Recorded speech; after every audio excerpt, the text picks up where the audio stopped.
Okay. Wow, this seems louder than normal. Does it seem louder than to anybody else? Yes, that's a good thing. All right. No. All right, it is 5:30 p.m., and it's my pleasure to welcome you to the Oshtemo Charter Township regular board meeting for June 23rd, 2026. I'm calling this meeting to order, and I invite you to join us in the Pledge of Allegiance. I pledge allegiance to the flag of the United States of America and to the republic for which it stands, one nation, under God, indivisible, with liberty and justice for all.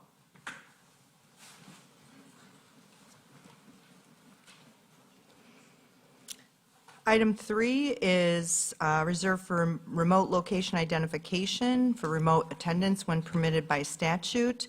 Present this evening, we have Trustee Sikora, Treasurer Bushka, myself, Trustee Chapman, and Trustee Cole. Trustee Ford is excused absence due to a work matter, and I believe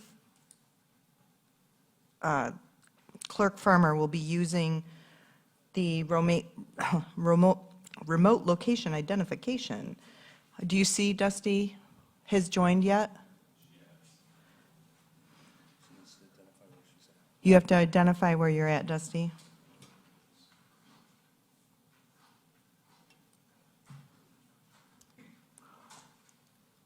Does she need to be unmuted?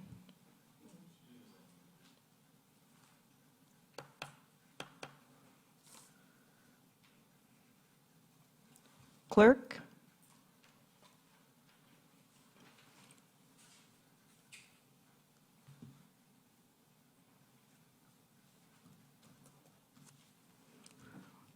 There she is.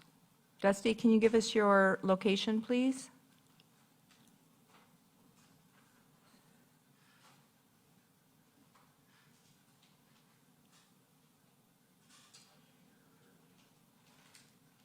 All right, Clerk Farmer, do you want to sign in and sign out? And we'll come back to that. Actually, can you confirm that she can hear us in the room, please?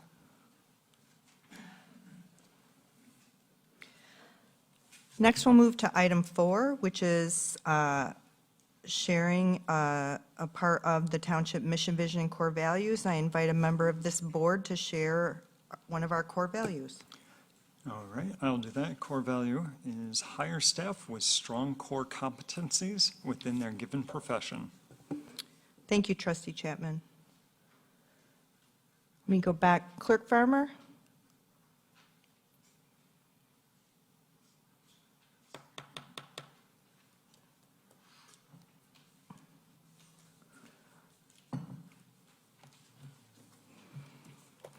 Let me text her and see if she can hear us.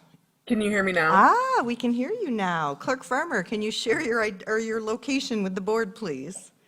Yes, I am present here at my home in Oshtemo Township. Thank you. Okay, next we'll move on to item 5, which is approval of the agenda. Do I have any members of the board wishing to make any changes to the agenda? Clerk Farmer? Seeing none. I actually do have 2 requests to amend the agenda. I would like to please, since our strategic planning consultant is here with us tonight and out of town, I would like to request that we move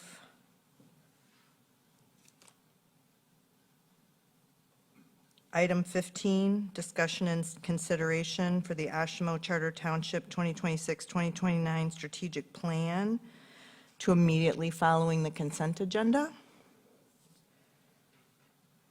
And then after that, I would like to add an item. The Director of Metro Kalamazoo is coming this evening to give the board a report. So I'd like to add a presentation to the board from Sean McBride of Metro Kalamazoo. Those are my two requests. That makes sense to me. I don't think Peter wants to be here all night and then have to drive back to Lansing, is it? No, I live. Oh, okay, well, you can stay. I thought you were, I thought you were further out of town than that. Okay, I'll make a motion that we approve the agenda with the stated changes. I'll support. I have a motion by trustee Cole, support by trustee Chapman. Any discussion on the motion? Where was the second item going? The Oh, Sean? immediately following Okay, Peter. okay, gotcha. Just so I can number Yep, them. nope, that's a fair Thank you. question. Yep. All in favor, say aye. Aye. Aye. Opposed? Motion carries 6 with 1 absent. Next, we'll move to our regular agenda item, which is public officials and community partner updates. I did see our representative from the Road Commission of Kalamazoo County is here with us. Now would be your time if you have some information to share. Good evening, Larry Stehauer. I'm your liaison commissioner with the Road Commission. Mic on? There it Okay, is. Yep. good. Hey, I haven't been here for a while. I kind of had some other matters to deal with for a while, and that continues, but I'm glad to be back. Thought I'd want to come hear what's going on. My forefront is safety. I know that's a concern in your township too with your roads. It is for us as well. Convenience, using our resources well, promote a good quality of life in our community. So I have looked at your master plan, your master street plan. I've referred them to staff. We heard your comments at our meeting last week, as well as several others regarding trees. So we'll grapple with that. There's not an easy answer. You wrestle safety versus trees and the benefits of trees. So open to questions, not that I'll have answers, but or I'll plan to stay for your meeting and be around afterward too. So that's all right now. Thanks. Do you have anyone have questions for our Road Commission representative, Mr. Stehauer? I do want to ask, if you'd like, because there were so many public comments, the comments that Oshtemo offered were regarding the tree replacement policy.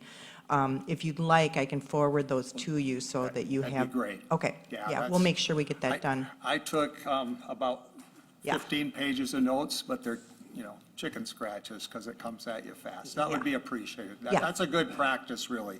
If you have comments, especially substantial, to submit them in writing. Appreciate it, even after the meeting. Thank Yeah, you. thank you, Larry.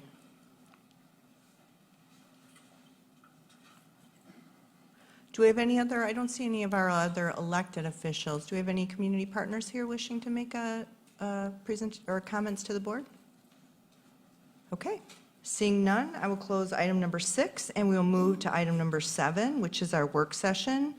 And I'd like to introduce Dr. Peter Dams, our strategic planner, who led us through the process and is here to present to the board the outcomes from that work.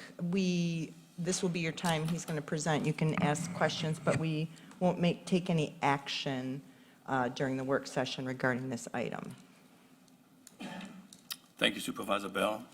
I want to thank you and the other trustees for the opportunity to work with you on creating the strategic plan 2026-2029 for the township. And during my presentation, I will show all the deliverables that we worked on together and that I submitted to you and to your office. And I've worked with a number of municipalities in Kalamazoo County, and what stood out in the process here was that you really want to make sure that you identify the top 3 priorities for the township. And to do that, we started out with board interviews, and that was a very helpful activity and exercise, not only for participants, but also for myself. And the main results that you wanted to achieve during the planning process was to get to know each other a little better so you can work closer together, but also to identify the top 3 priorities for the township for the next several years. And I think we accomplished that goal. So I will walk you through the planning process.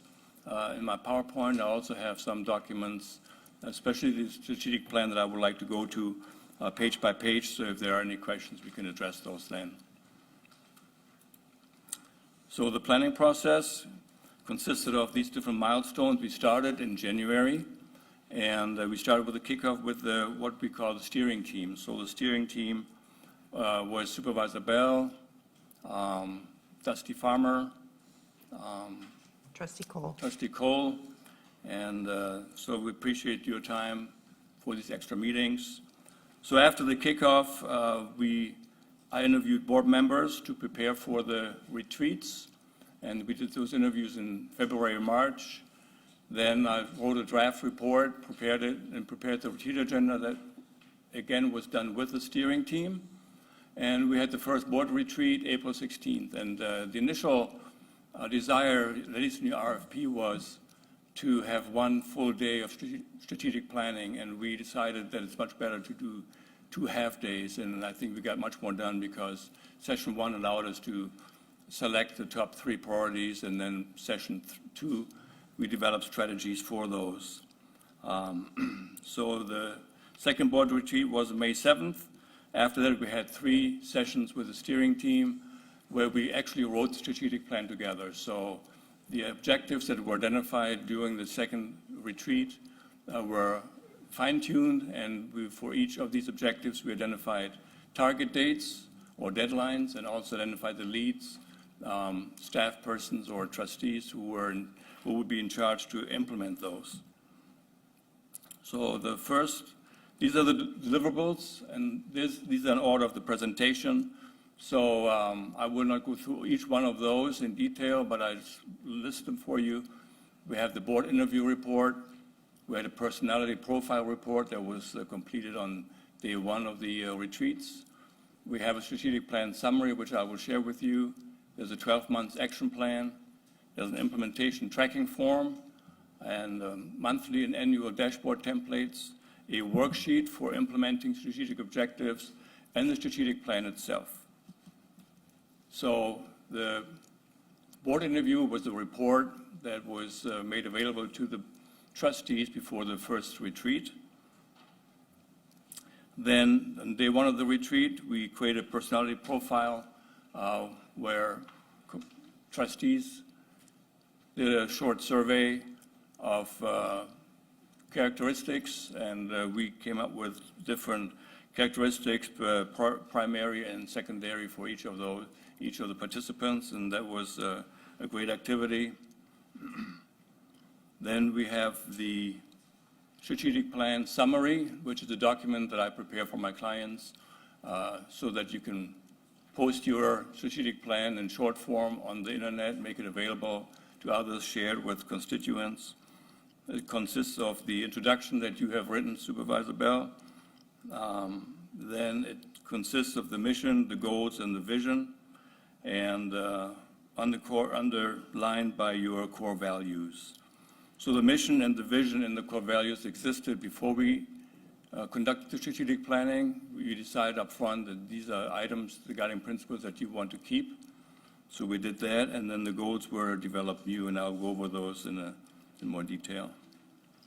And then the last page of the 3-page summary are your core values. The 12-month action plan lists items for which we have target dates over the next 12 months. It is about 2.5 pages long. This is just a slide showing what it looks like, and I encourage that as a handy tool for you when you go over updates to the strategic plan, that you can use that. You can add comments to the different objectives and also identify when an objective has been completed. Then we have an implementation tracking form, which I will show you in more detail. It's an Excel spreadsheet. It's sortable. Let me take this out here.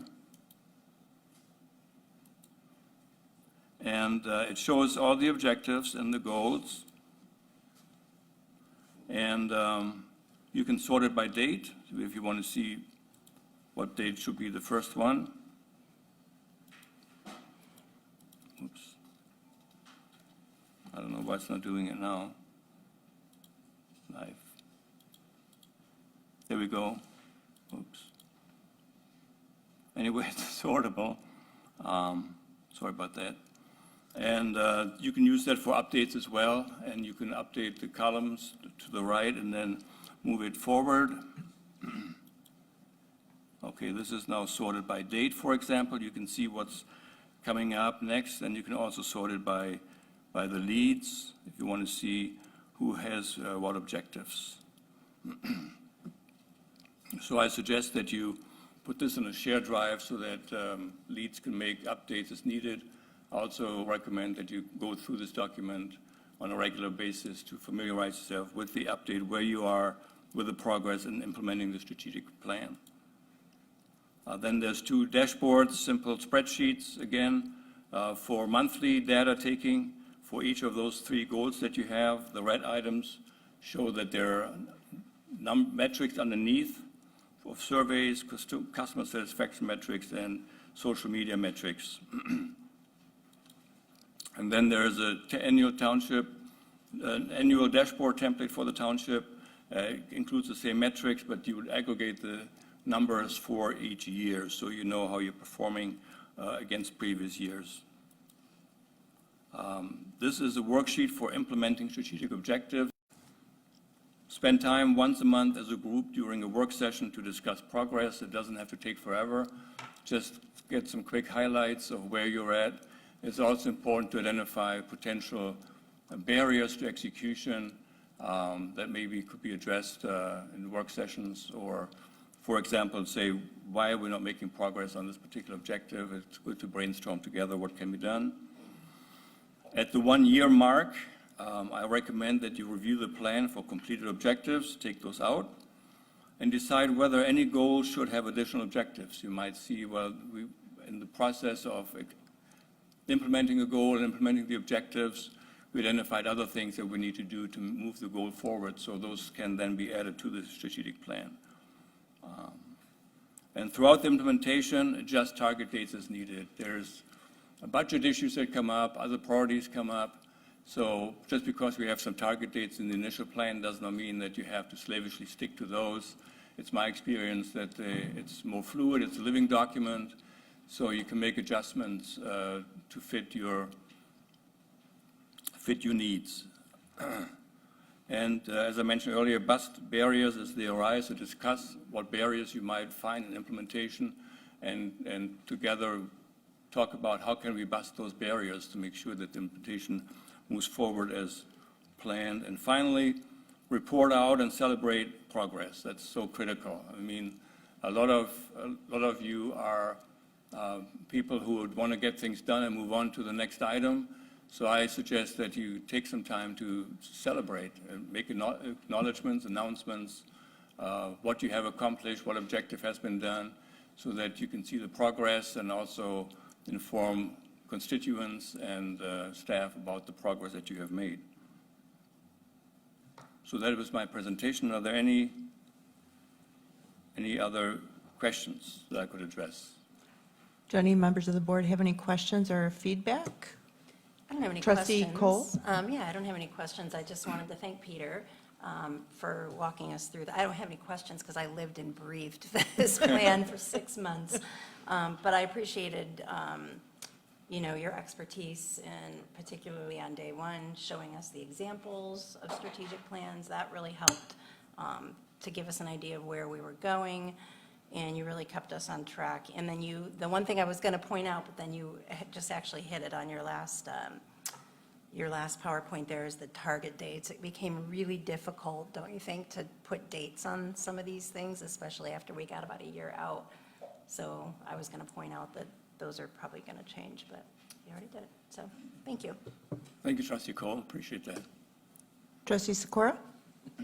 Thank you. I wonder if you could explain a little bit more about how you decided, not you personally, but the steering committee, the concept of a lead. The strategic plan is for the board, but it looks like 80% of everything is assigned to the supervisor, who has a job and has other responsibilities. Is it could those be divided out like supervisor slash staff or supervisor? It just sounds like everything's being dumped on someone who already has a full plate. And that just doesn't seem right. There doesn't seem like there's a lot of, clerk or treasurer or just stepping up to be the lead for something. It doesn't mean that it has to be your personal area of expertise, but just have someone else sharing the load as part of the group. Yes. Kind of thing. Could you comment on how we ended up there with this? Yes, that's a good question, Trustee Sikora. That's a good question. We identified right away that we didn't want to identify every staff person who might take on an objective, so we were also very clear that the supervisor would delegate many of those tasks to staff members or to other trustees. And some of it we didn't want to identify because there may be some conversation that has to happen first before somebody gets aligned to be assigned to be a lead. Sorry. So I think we'll see that play out when we start filling out those worksheets.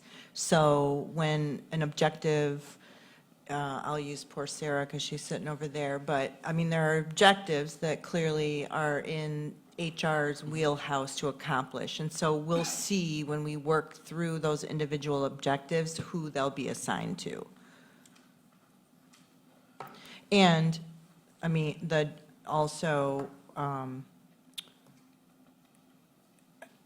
most of the departments report to the supervisor, so that's why many items hit the supervisor line, because just, that's where the reporting chain is. Right, and I understood that part of it, I guess I'm thinking of someone picking this up and looking at it maybe from the audience and going, oh, looks like the supervisor's going to do everything here or is in charge of everything. It doesn't seem to infer that it's the supervisor and department heads or supervisors, whatever, area of, reports. It just kind of looks like everything's going to be done and the rest of us will just, have a nice time, and do, some minor stuff, like we're not on the hook for anything, even though we're part of the whole group, because there's very few things that say board, I think. And I realize, as you're saying, as we go through this, it'll change. But I'm just looking at the first presentation you have here, and I'm looking at it going, well, that's nice. We spent, a day developing all this stuff, and we just dumped everything on Jerry. It just doesn't seem fair, and that's my first read through, and that's my worry. Absolutely, yes.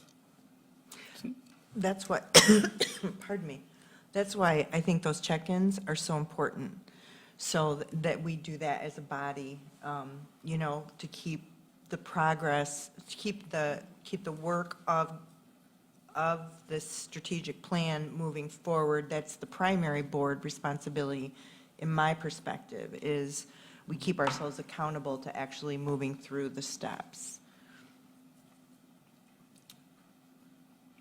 Did that But answer if your you want me question? to assign you something, Trustee Sikora, I will. Well, it's not so much you assigning me something. Obviously, I volunteer for a lot of activities and stuff here that isn't necessarily my area of expertise, but that I'm willing to champion or, help with or be involved with. And I understand how, I don't know, it just came across to me in the wrong way. Okay. That it's,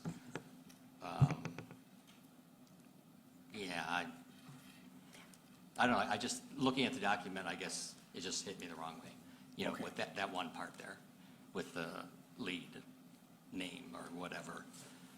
I think, Neil, too, one of the things that I'm hearing you say is not necessarily that we are dumping on Sherry, because, I can see that it does appear that way. And it's something that we discussed also in our meetings, is to make sure that the whole board is able to be giving input as we go through the process. So I think we will see, hopefully, because part of our goal, well, not listed goals, but was better communication amongst ourselves as well, which I think is a big piece of that. So even though she's the lead on a lot of it, I'm hoping that we follow our concern of making sure that we're communicating as we go through and that the rest of the board is allowed to have input. Or am I completely off base with what you were? No, you're not off base. This is just, if I pick up this document and read this, because I want to know about Oshtemo, this is what I'm going to see. I'm going to see it's all assigned to someone.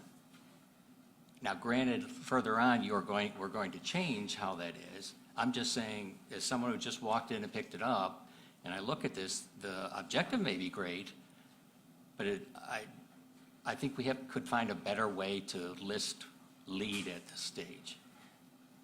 You know, and maybe that's nitpicking, and it's just something that I noticed, but I'm just trying to be, you know, person sitting in the audience or someone looking up, Yeah. do I want to move to Oshtemo? Well, what's their strategic plan about? Like, oh, well, the supervisor's doing everything here, you know, Yeah. and that's the impression I get. That's maybe not what it will eventually become. I'm just saying, when I look at it, that's the impression I get. No, that's And a I'm good just giving you point. that Maybe feedback. understand what it means to be a lead versus Could just, be. right, pointing it out. So, no, that's a good point. Yeah, that's why when we start the goal tables, right on before the first one, we explain that the lead can delegate or work with the committee, or work with the team. So that people have an understanding that it's not just one person doing that. But thank you for your question.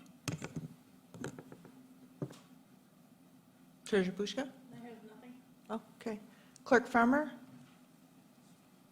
I just wanted to thank Peter for his time on this. It was a really good experience, and I look forward to implementation. Thank you. Thank you, Dusty. Trustee Chapman, do you have any comments? Okay, very good. I also just want to extend a thank you to Peter for leading us through this process.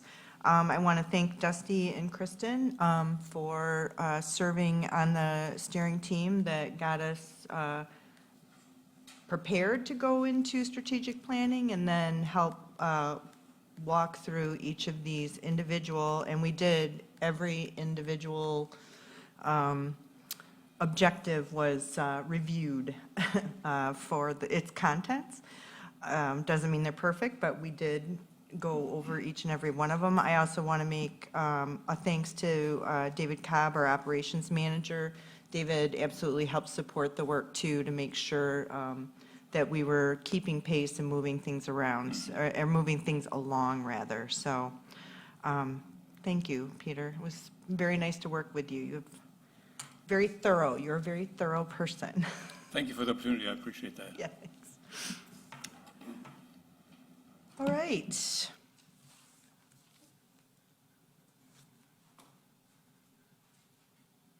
Next, we will welcome, not sure who's doing the presentation, if it's going to be our project manager, Zach, are you doing it, or Anna, are you? Oh, all right, well, we're going to welcome our Public Works Department to give us a construction update.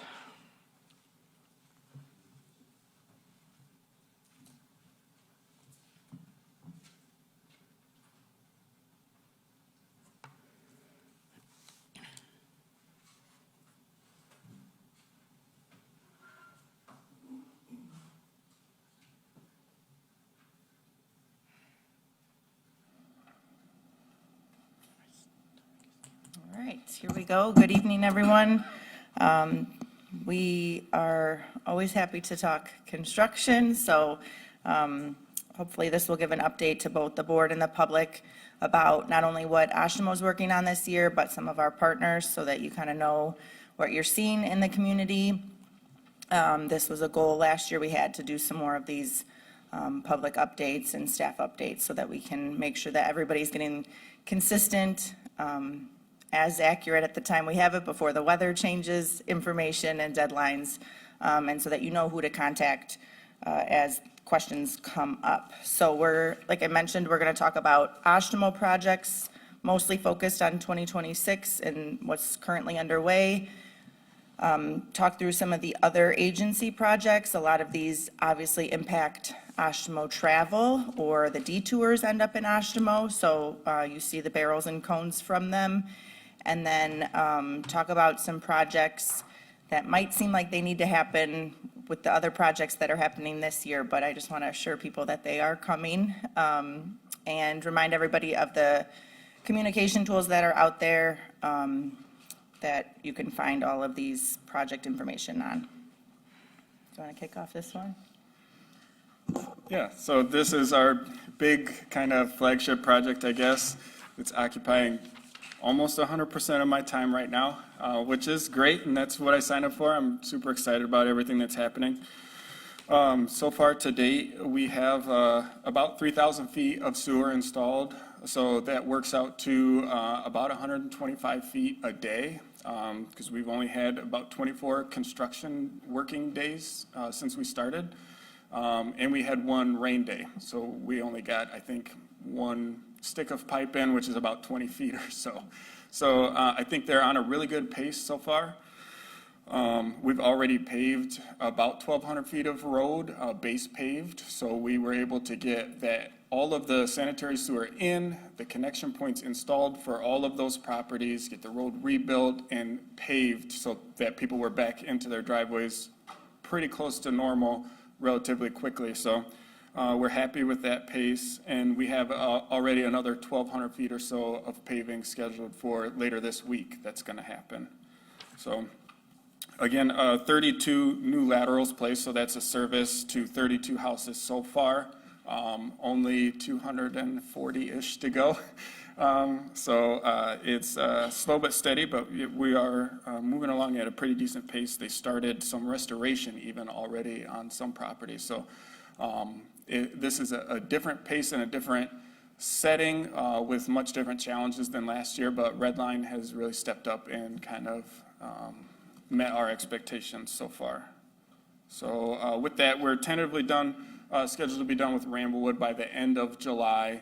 We have mapped out now through October for the next roads that are coming up. So that's the yellow that you see here on this map. And that map too is kind of updated somewhat in real time as construction's moving along. So that red section there is right where they're working right now. So that's one of the tools we have to keep people updated. Yeah, I'm going to become a photographer with my iPhone. So yeah, just showing some of the progress we've made. And again, we've explained to the board how they're using that conveyor system. So you can kind of see that in the corner of one of the pictures. And then the other picture, there's actually 3 excavators working together in one of the cul-de-sacs. We have mostly had good material, especially compared to sections of 7th Street and one of the neighborhoods last year. So when we say unsuitable material, we don't mean contaminated. We just mean that it's not enough sand or enough, there's not enough gradation of different materials to make it a solid base. So it's either got too much clay or too much fines in it, and you really can't compact it and get that density that we want to be underneath our new road that's going to last 50 years. So we've taken some of these pictures and actually added a section to the website of a construction glossary, because we found that the residents, when they're asking questions or seeing things, they want to know what's going on just out of curiosity, or they hear something like unsuitable soils and then their interest is perked. So we've taken a lot of the photos and tried to focus on different things to help people understand where we're at in the progress and then exactly what's happening. So for example, the one picture where there's green pipe in both directions, one is showing where a lateral is standing up and they keep them above the grass while they test them. We do test them to make sure that there's no leaks, and then they do end up cutting those down before they restore them, so you don't actually end up seeing them once the grass is growing back. And then the white part is a fitting we call a Y, which is where we connect the laterals from the mainline collection sewer. So those are just some examples. Again, there's that conveyor, kind of get some perspective of, we're not as disruptive in some yards. We are finding a lot of irrigation systems in yards because they're right up against the edge of the road, almost between the asphalt and where the grass starts. But obviously, right in front of somebody's driveway, it's inaccessible. So we've been trying to communicate a day or two in advance of when people should start parking out of their driveway. And then as they're rebuilding the road, there is going to be delays and disruptions where they drop off a pile of material. It takes them, 40 minutes to get it smoothed out. So even once we're not right in front of your house, there are still impacts that we've been trying to coordinate with people. And as Zach mentioned, we got through some paving, so this is some examples. In a cul-de-sac is where they started. The roller really, again, compacts that material down. One thing it does that's really important is it cools the asphalt. So the asphalt's coming in well over 250 degrees in the trucks and getting put down. And once they start to roll it and compact it, some of that temperature is released from the material. But obviously, that's why we're very cautious. Nobody's stepping on it. We call it a fresh mat when asphalt goes down. And as some of the construction continues, part of why we don't pave all the courses of asphalt at once is because we want to keep that top mat as clean as possible with no damage from maybe a cement truck showing up or an excavator with the tracks, making any teeth marks in it or something like that. So we'll do all of our work while we have the base pavement done and then really try to wait as long as we can before we do any top course of paving. And I'll let you talk about this as well.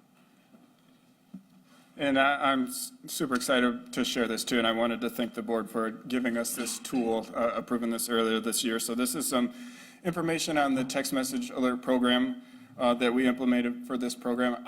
I don't know how we would be moving as fast as we are without it, really being able to communicate with residents so quickly and effectively and in a way that we can measure what is effective is just, it's been amazing. So far, we have 179 residents signed up for text alerts, and we have mapped out where there's gaps because we're collecting addresses with that. So I can still target communications of the residents that aren't getting it this way so that we can follow up with them in other ways, be that a letter or me knocking on the door and trying to introduce myself. That number jumped up a little bit even after doing that initial map, seeing that people weren't signed up, and then going on knocking on those doors, and then letting them know, hey, this is available to you, and then I can see them actively enrolling then after the fact. So far we've sent out just about 1,500 messages. That's just cumulative for all of our efforts. Each time we send it out, we have a very high delivery rate. It's 99% delivery rate, so they're all getting through. We are finding some quirks where they sometimes go to spam or residents aren't being notified that they got a message, but it's there. So we're working through those on an individual basis. The ones that are bouncing back, so we had, it lets me know that this resident has had repeated messages bounce back. Maybe try to troubleshoot this and figure out what's going on. One, I found out it was a landline that they signed up with, so we made that correction there.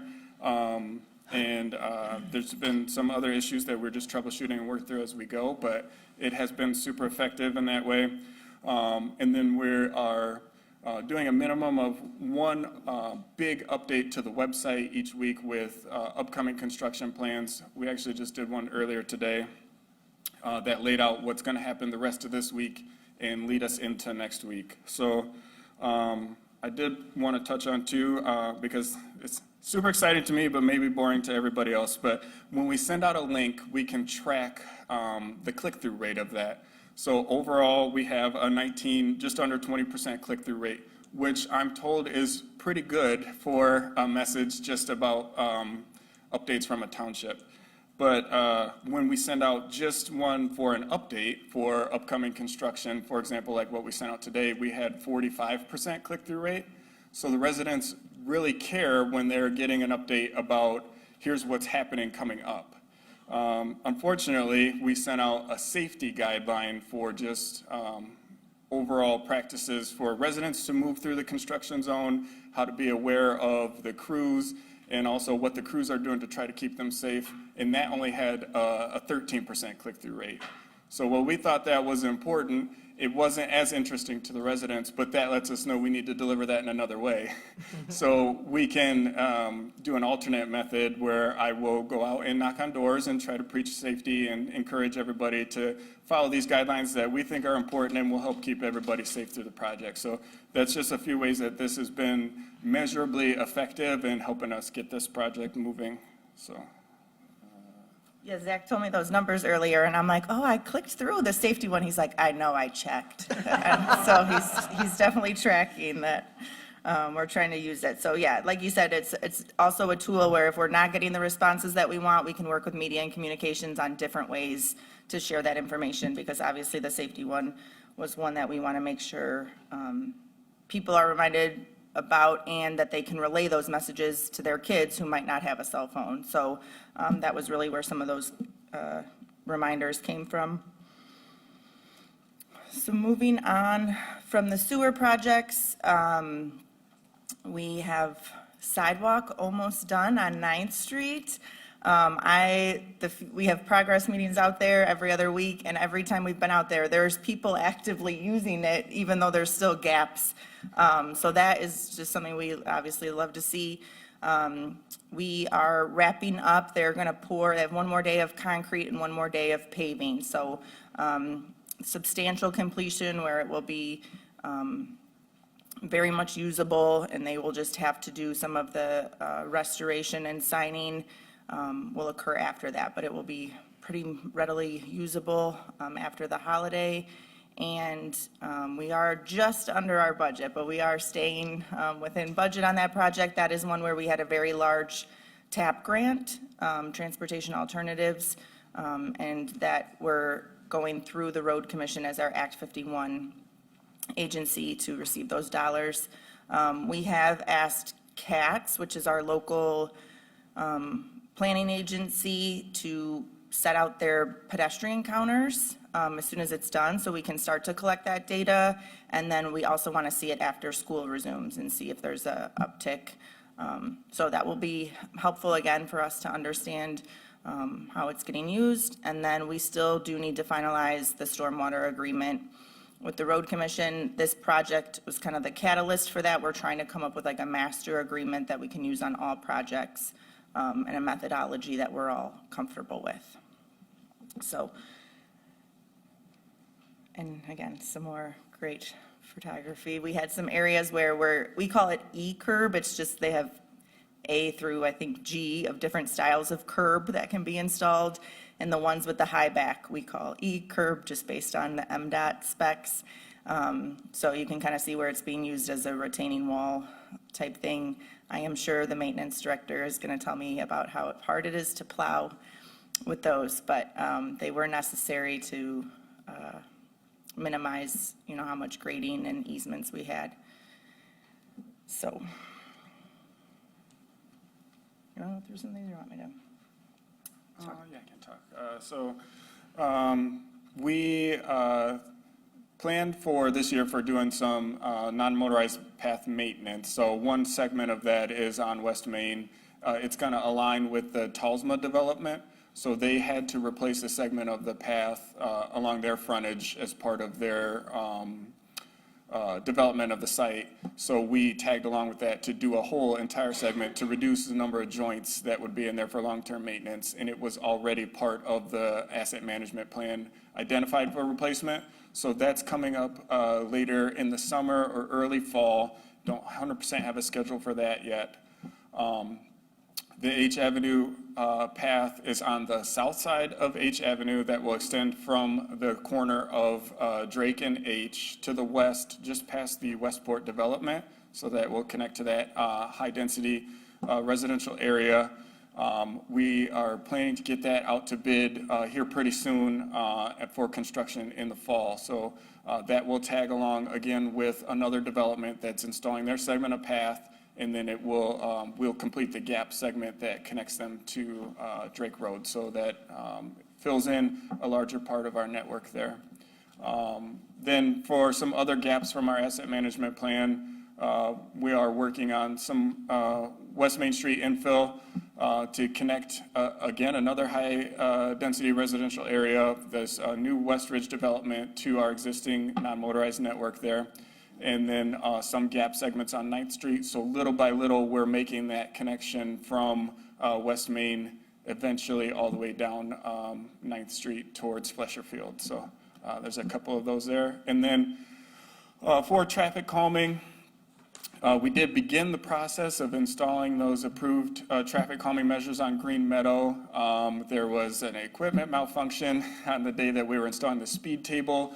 And then we have some design specifications that we want to work through with the road commission before we get back out there and try to install the remaining 2 speed humps. But the table that's in is effective. I've seen it slow people down, or if not, give them a jolt, and the next trip they'll go through slower. So the rest of those are coming soon, probably later this summer.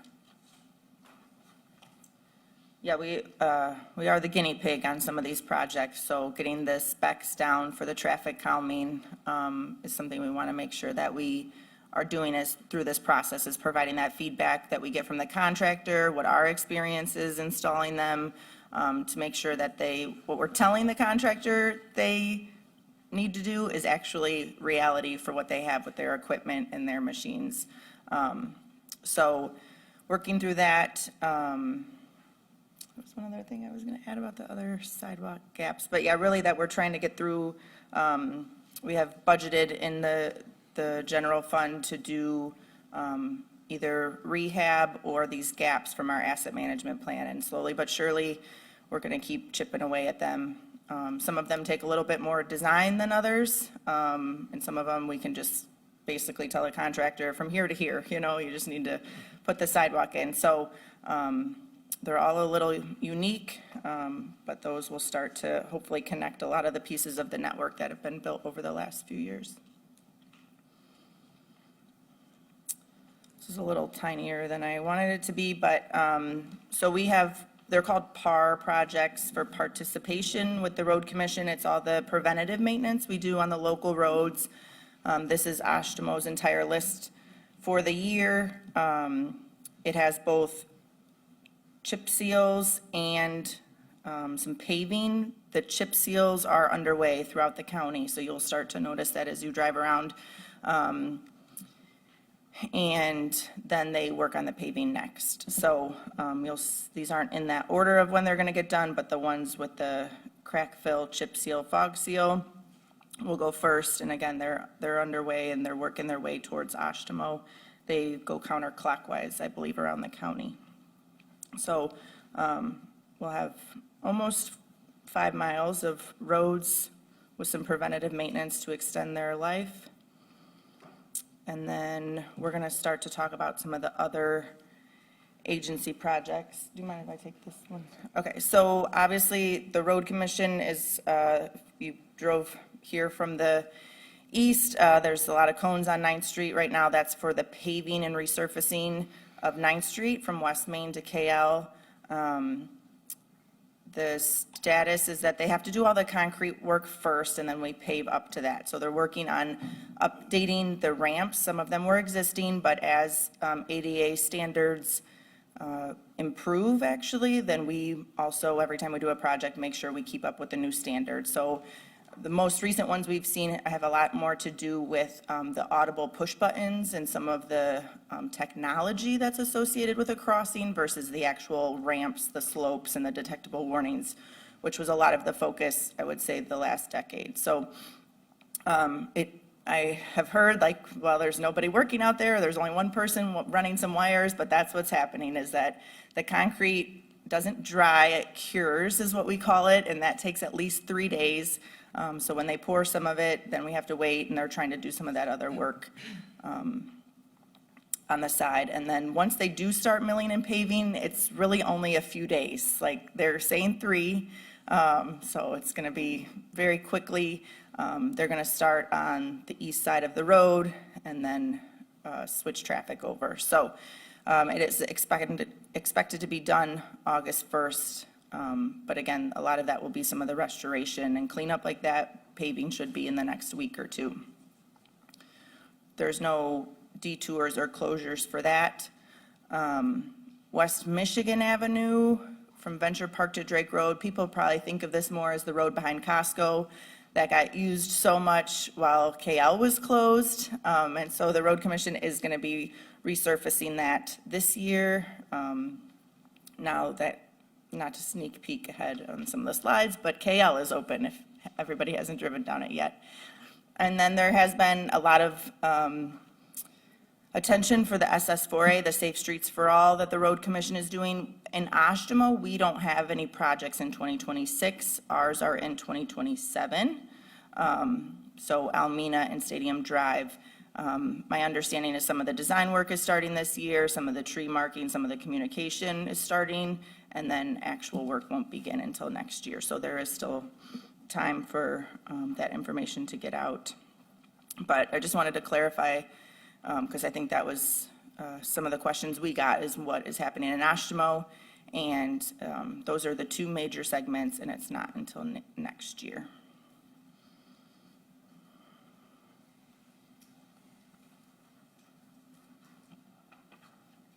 I didn't have anything on the side. Okay, this is kind of like the par that I just talked about for the local roads. The Road Commission also does it on the primary roads. So they are chip sealing the following roads in Oshtemo. Actually, 2 of them were done today. So this is the email alert I got.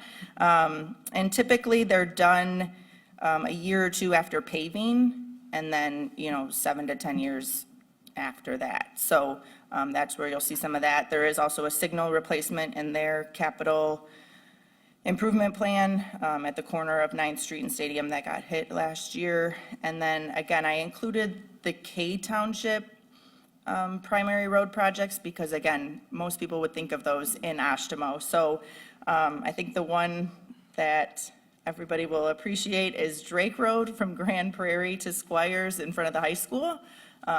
It's in pretty rough shape, so that will get milled and overlaid. And then again, because of where the roundabout project was and some of the repaving with that, there also is some chip seal work happening in that area. You'll notice when they do the chip seal, and it took me a minute to catch on to this, but there's almost like these little, it's like a folded piece of paper that you would make a name tag out of along the pavement marking lines first, and then the next day when they come to chip seal, they do that so that those still stick up and they know where the pavement markings are after they've chip sealed. So they won't stay in the ground, but it's just a way that they can kind of delineate where the existing lines were. Okay, you can talk about this. This is all there is to this one. It's open. Yeah, that's the big update, is that it's open.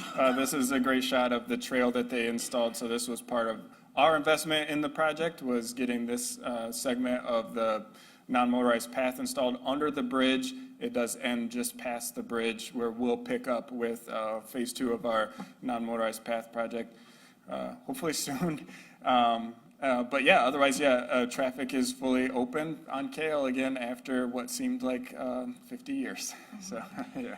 Can you provide a brief update about the conversation with MDOT regarding the tagging that happened on the bridge, which is called, it's now called graffiti, is what it is. but- Yeah, I was calling it street art, but yes, within, a few hours, we had some illustrations out there. So I did reach out to our local region manager and asked about whether we could do something more permanent on the concrete that's underneath the bridge. It's an abutment wall is what we would call it, so above where the stamped wall is, but below the bridge deck.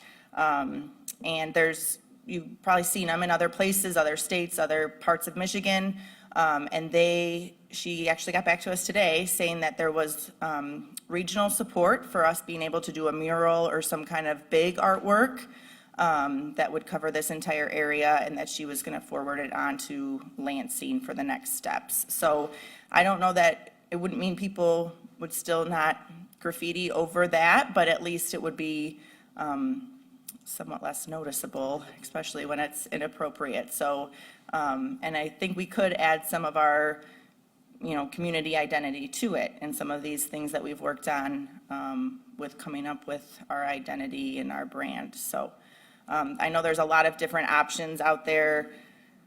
When I did a splash pad in Wayland, actually, quite a few years ago now, but what we did is we went to the elementary schools and we had the kids design what the base of the splash pad would look like, and it was so fun. But there's a lot of different ways to incorporate local artists or kids or whatever the theme might be. So more to come on that, but hopefully that works. And I'll also give a shout out to our maintenance director, Craig Fountain. He kind of spearheaded this rail design, and so he was excited about that we went with that. And I'm sure some of those cables will get hit. You see it on the highway when the tension cables get hit, that it pulls the entire way. But, so we'll keep an eye on that and how it holds up. But it's great that it's so wide through that area, because we can't really get anything on the other side of the road. And again, already getting used a ton. Just want to follow up on that. I did bring this up at the Oshtemo Friends of the Parks group meeting last week. I was going to report on that in my trustee comments at the end on how to address the tagging, graffiti, local artistry, whatever you want to call it, based on that. And we, in conjunction with talking with our Public Works Director, Anna Horner, got some information, and I was just talking with our Public Media Network person here, and have some additional information on how to arrange a project that the Friends of the Parks has agreed to have a project to encourage submissions of artwork that could go on there, and we would have a financial support for the winner, the chosen artist, whatever, and then pay for the materials to go and do something a little bit better than the local artistry that's there now. And hopefully in conjunction with exactly what Anna has just been saying about some theme connected with Oshtemo, or some theme connected for that area of the township or whatever. But we are making plans to go forward with that, and this was one part of them. Part of it was finding out, well, who owns it and whose permission do we need to paint it, and what can we do about it, and make sure that we can address not having that happen again, or at least minimize it. And maybe people in the area who are interested in tagging it or putting graffiti on it, maybe there's a way to be more inclusive with them, and maybe they'll take some ownership of it, and maybe now that it's open, people going through the area will pay more attention to it and discourage others from ruining something that was just nicely done. So I just wanted to throw that in there. Yeah. No, I love the mural idea. Oh, I perked up. I know you're excited about chip seal and everything else, but I'm like, oh, mural. Because I've noticed in other communities and neighborhoods that they have painted just, not transformers necessarily, but, just infrastructure that's not necessarily very pretty, but they have made it pretty, and then they've also made it specific to the community, which I think is really cool, and I think we should be doing that in other areas as well. Yeah, for sure. And I love that, what you just stated too, so I'm Yeah, all and for it. you brought up another, sorry to keep going on this, it's kind of connected, because you guys, chip seal, we gotta get started this it, I excited guess, about with chip the whole seal. discussion with the Bureau. I was talking with some other people on the Friends of the Parks, and then on our walk through the park that we had on Saturday, the walk on the trail. And one of the other things was that a lot of people drive down a street, and I know by me, the corner of 4th Street and KL, West KL, there's a big, I don't know if it's AT&T, some kind of box that's always had graffiti on it, and I've often wondered, well, what would happen if I just went out there and painted over it so it didn't look such an eyesore? But of course, I didn't do that, because I know it's somebody's property and it's in the right of way. But that would be potentially a logical extension, have people maybe identify that as, well, this is an eyesore, or someone's done this. I know I've reported, like when a traffic sign, I've reported to the road commission that someone spray painted something on it, or changed the speed limit or something, that we could maybe expand this to a bigger program. But this would be like our first attempt, hopefully learn from it, and then maybe identify that and continue with either themes or neighborhood themes or something going around. When people see these, they can report it to us as in Friends of the Park, who will then be able to arrange this, and then maybe have contests or whatever, and continue on that to beautify, make people take more ownership, involvement, and we're working on it. It's one of our ideas, and if you're interested in that sort of thing, Friends of the Parks, yeah, that's our group, and we'd like you to join. I'll put in that plug there too. But those are the kind of things that we're trying to find solutions rather than just, complaining about things or whatever. So, good idea, and keep them coming if you have any ideas like that. Maybe we could make the chips and the chip seal different colors, and then it would beautify it. Oh, can we Larry? make it like Fruity Pebbles, maybe? So yeah, I think that is a great idea to start doing, Public. some of that, so. And I do think it will help with the maintenance, so that's always great too. I'll take this one too. So MDOT, we're still with MDOT here. Again, not in Oshtemo, but going to affect a lot of the travel to and from Oshtemo. So they are widening this ramp. If you can kind of picture yourself, this would be if you were leaving the mall and went up Westnedge, got on 94, and then you wanted to get off in Oshtemo to go to Costco. It's one lane. I have seen it backed up all the way to like Oakland Drive. And so it's very much needed to have a second lane there.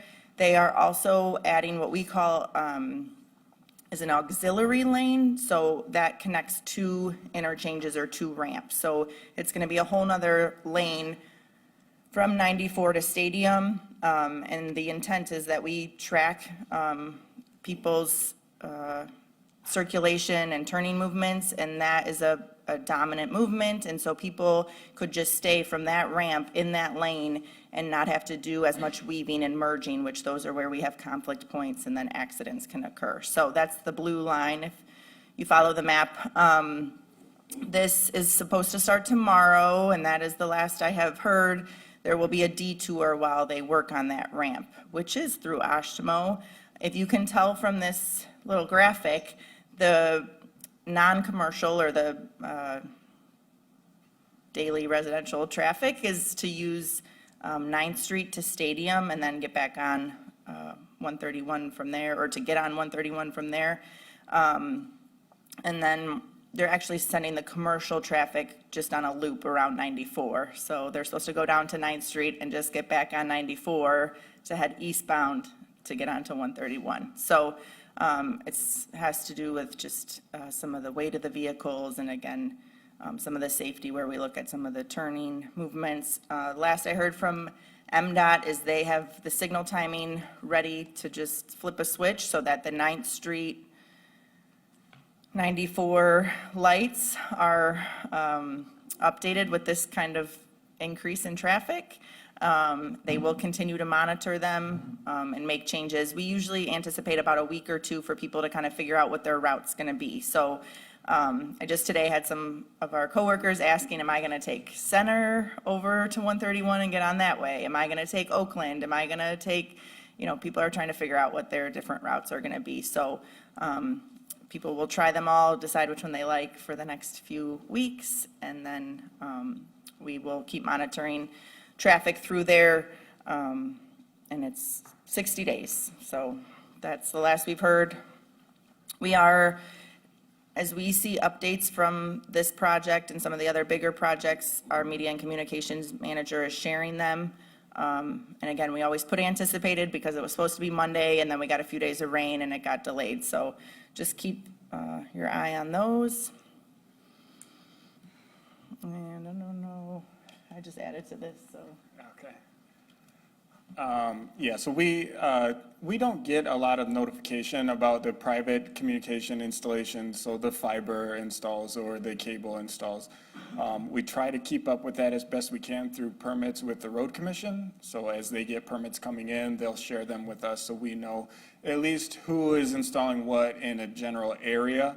But that's as best we can do for tracking right now until we can get some better relationships built up with those private utilities for tracking. But let's see, what do we put on here?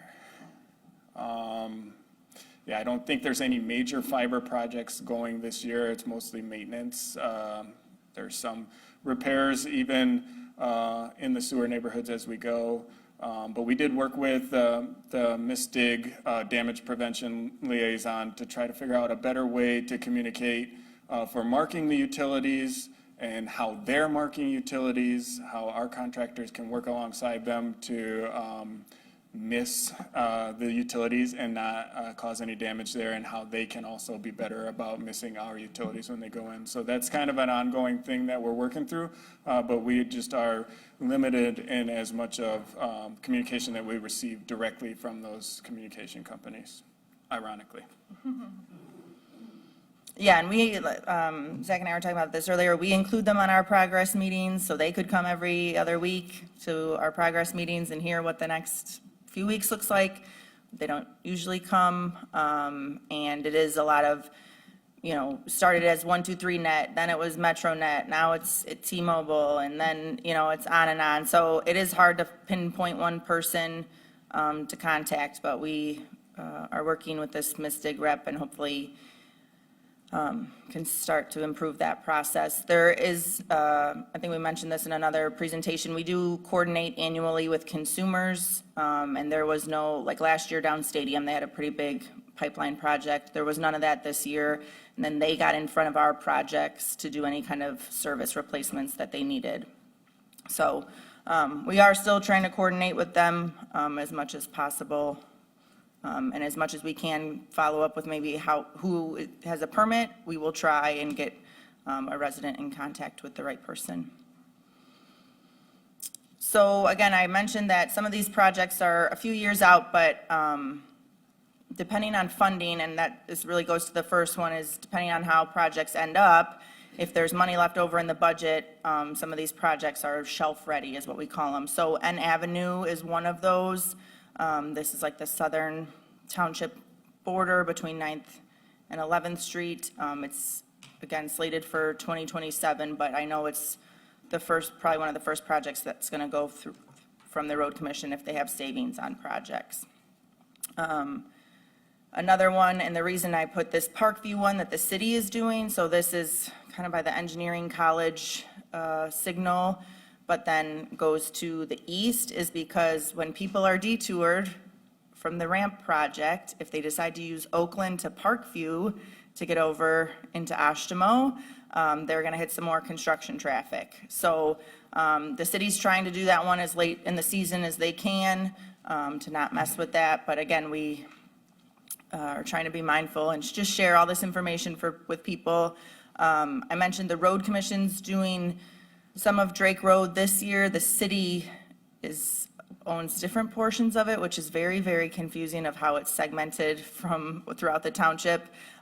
So you can see they have the Parkview and Stadium piece, so south of Costco to the engineering campus next year, and then the piece, again, that probably needs a lot of work, more towards GFS, and the Maple Hill Mall isn't for a few years out, and that's because they really want to look at some of the safety and operations of that project before they go invest some money in there.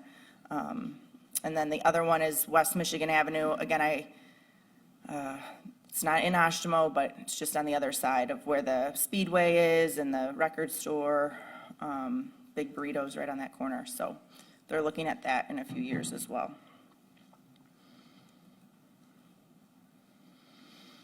And last but not least, some communication tools. Again, the road commission kind of has an interactive map like we do with all their projects going on. This is right on their main website. If you go to projects at the top, it's one of their tabs. And you can click on the projects and see what they are.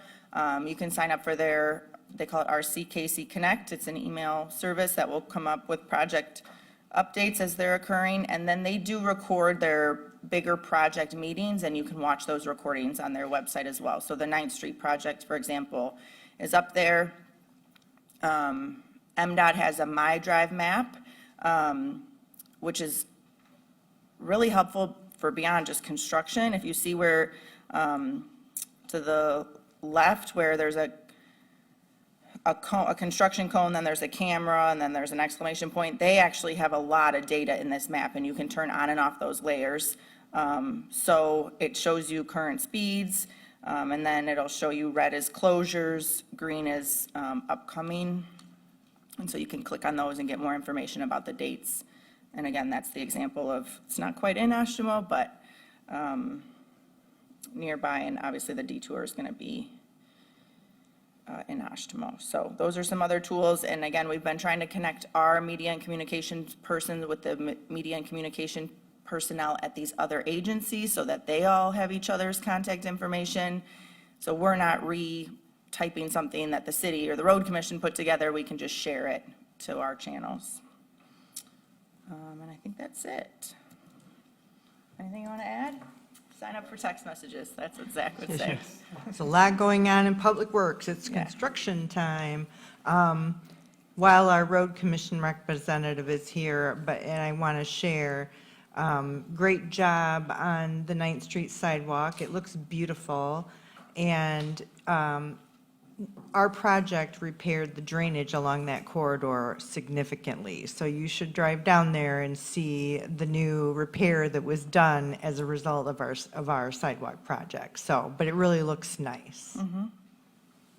I have a question for you. I don't know whether you have this information. A couple weeks ago, when we were talking about the comprehensive plan, several people commented about Ann Avenue and riding bikes there, and I commented about diving into the ditch when cars, because it's not wide enough. Does this project include any kind of widening of that to provide more safety to people who are walking or bicycling, or has that not gotten that far yet in design? And everyone's smiling and looking at each other. I know. Yeah, at one point when I started at the township in 2020, we had talked about doing wider shoulders. Texas Township would do the ones on the south side, we would do the ones on the north side. And they, at that point, felt like those widened shoulders ended up making people just go faster because it was just more pavement. And the widening took out some of the trees. And so they were not in favor of that, and we couldn't come up with a design standard where we would have it only widened shoulders on one side. We can put a separated path relatively easy only on one side, but when you start messing with the geometry of the road like that, that can bring up different concerns. So I know the grading permits at that point were going to expire, and with this new project, depending on when it goes, we haven't been involved in the design at all. So we haven't added any additional widened shoulders or considered any non-motorized through there. So as far as I know, it might be widening a little bit just to improve or to increase the shoulders from the road commission standards, but not by a way that would be much more effective for a non-motorized user. That was very tactful, thank you. That's why I was smiling.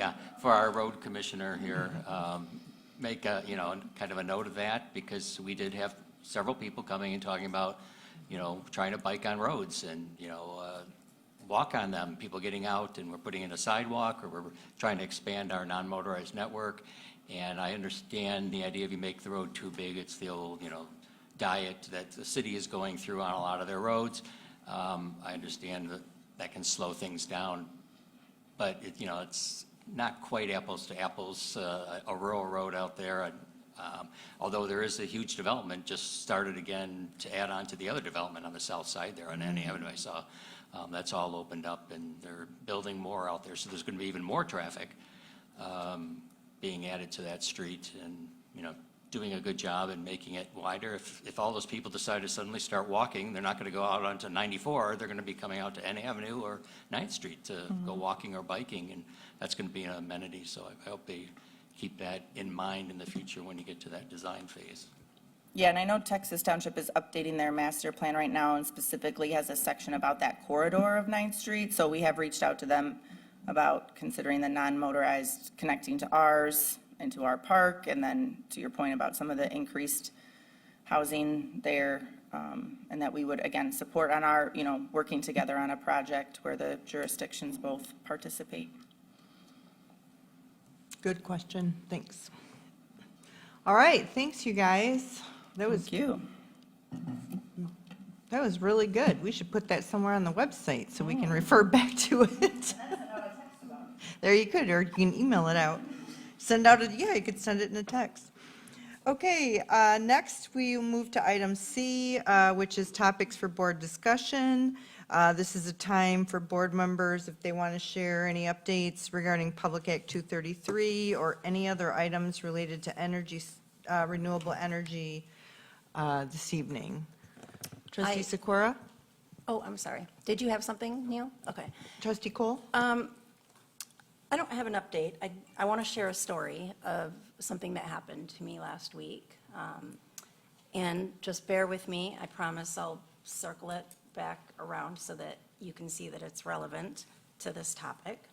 And I have my talking notes because I know I tend to ramble if I don't stay on track. So I was in Indiana quite a bit for work last week. And I checked into a lovely Marriott in downtown South Bend, Indiana, and I was on the 15th floor, and I looked out to check out my wonderful view of the downtown area of South Bend, and the building right across from me had a flag on top of its building that was in atrocious state. I mean, I brought a picture so you can understand. I saw it on social media. This was the flag, this was my view, this was how, I mean, it wasn't just a tattered flag, it was terrible. And I've never served in the military, but I was hot. I found it very offensive, and I found it very insulting to our men and women who have served in the military and their families who have sacrificed their people that they love for that. So I actually called my mom and I'm like, you're not going to believe this. And we discussed like, how could that happen? Kind of figured different theories. I thought, gosh, like what if this is somebody making a political statement? I mean, we've seen our flag, people flying it upside down right now in our current political environment. And I thought, oh, I hope it's not that because that's just terrible. But at best, to me, it was gross negligence. Now, I will tell you, the former detective in me was looking for clues, and there was a building across the street from this building that had clearly caught on fire. The roof was completely caved in. And I thought, well, I guess that could explain, maybe the flames reached the flag. I mean, I have no idea. It could be a reason, but I knew that that fire had happened about 2 weeks prior because I work for a bank, and one of my branches is a block away from the building that was burning, so I was notified of it burning. So I thought, okay, again, it's gross negligence to leave that flag up. If you're going to replace the flag, which I certainly hope you are, that flag should have been taken down before the other one came in. So the evidence for either gross negligence or something far worse, the circumstantial evidence for that was quite compelling. And I did what a lot of us do in this day and age, and I got on Facebook and I made a Facebook post and I let everybody know how incensed I was. And then they became incensed as well, of course. And comments, I got a lot of comments, a lot of people asking me, who owns the building? Where are you at? We'll help you figure it out so you can give them a good piece of your mind. And one person even responded, the state of that flag reflects of poor management of company owning and residing inside this building, because it was a skyscraper, so there were lots of offices in there. And I was like, yeah, that's right, it sure does reflect that. I'm going there the first thing tomorrow morning, and that's what I did. And I went into the building thinking maybe I could talk to the landlord manager. There was no suite for them, but his phone number was on the board. So I was in the lobby and I called him and I got his voicemail, and I hadn't had a script planned because I was hoping to talk to him in person. But I found myself maintaining my manners, and I said, hey, I don't know if you're aware, but the state of your flag on the top of this building, you know, it's really, really bad. And yeah, I just really hope that you replace it as soon as possible. And then I hung up and I got in the car and I was like, oh, why didn't I tell him I want a call back? Why didn't I, you know, leave my phone number and he can explain himself to me? Or why didn't I give him a good piece of my mind, right? You know? And I kind of was chastising myself a little bit. But I went on my day, and then about 3 hours later, I get a text, and it's from him. Apparently, he had caller ID, like most of us do. And he sent me this text message. Hi, Kristen. I appreciate your concern on our flag. The flag clasp is actually caught at the top, and we can't get it down right now. We are working on it, getting it replaced. I share your disdain for worn-out, tattered flags. We typically change it out every 3 months with a little sad face. And I said, thank you for your response. I'm glad that you feel the same way and that you're working on it. Have a great day, and end of story. And then, of course, I had to go back and update my Facebook post to say, kind of, egg on my face. But at least, at least there was a reason for it, right? So, bringing it around to the relevancy, I would like to just go back 2 weeks ago during public comment, and one by one, people came up to the podium and accused everybody on this board of some pretty terrible things, even to do with our character, insinuating that we had done things, even so much as that we were going to take down 800 trees, which we had nothing to do with. But, we heard everybody's anger. And this, to me, this happening to me was a valuable lesson to me. I understand the emotion behind when people come up here for public comment, because I felt really mad about this flag thing, and I really almost gave this guy a piece of my mind on the voicemail, but something held me back, and I'm really glad I did, because I doubt that he would have ever responded to me had I gone off on him. So I understand that there's a lot of fear from all of you as it relates to BES, and we're going to be doing this again with data centers, not too far behind this. So I want to say that I do understand that a lot of that accusations and misinformation, whatever you want to call it, comes from a place of fear, 100%. But again, I just want to remind everybody that it's really important that you have all the facts, or that you ask questions before you make accusations. 2 weeks ago, people were up here talking about how upset they were about things that we did related to BES, which were not true at all. And then one person got up and stated how ashamed of ourselves we should be for cutting down 800 trees along Almena and Stadium Drive. And we had nothing to do with that decision. That was the county commission that made that decision. Yet one person accused us of it, and then 3 or 4 people right behind them came up to the podium and gave us a piece of their mind about the trees too. And we're just like, ask the question. We didn't have anything to do with that. So I've said it before, I'll say it again, communication is key here. We historically have not done a great job with communication. And like I said 2 weeks ago, I'll own that. But we are doing better. We have the information that's on our website that can constantly get, well, I don't know if constantly is the word, but I know that it's regularly updated. We have it has its own specific spot for BES, questions and answers. We have the community forums. You can come and have coffee with Sherry one-on-one and ask questions. I don't know what days or times those are in the mornings, but I'm sure it's on the website. But again, we are doing better on the communication piece. We're trying, but it goes both ways. So I just ask that the lesson that I learned, I hope that you guys can understand that as well, that we are here and we have the same concerns that you guys do. We really do. Please make sure that you have all of the facts before you make accusations. That's all. Thank you, Trustee Cole. It's a great story all the way around. Trustee Chapman, any updates from you? None? Okay. Planning Commission is meeting this Thursday. I do want you to know, as well as we're fully aware that the county has organized the forum at KVCC around these issues. Unfortunately, they scheduled their date before they contacted us.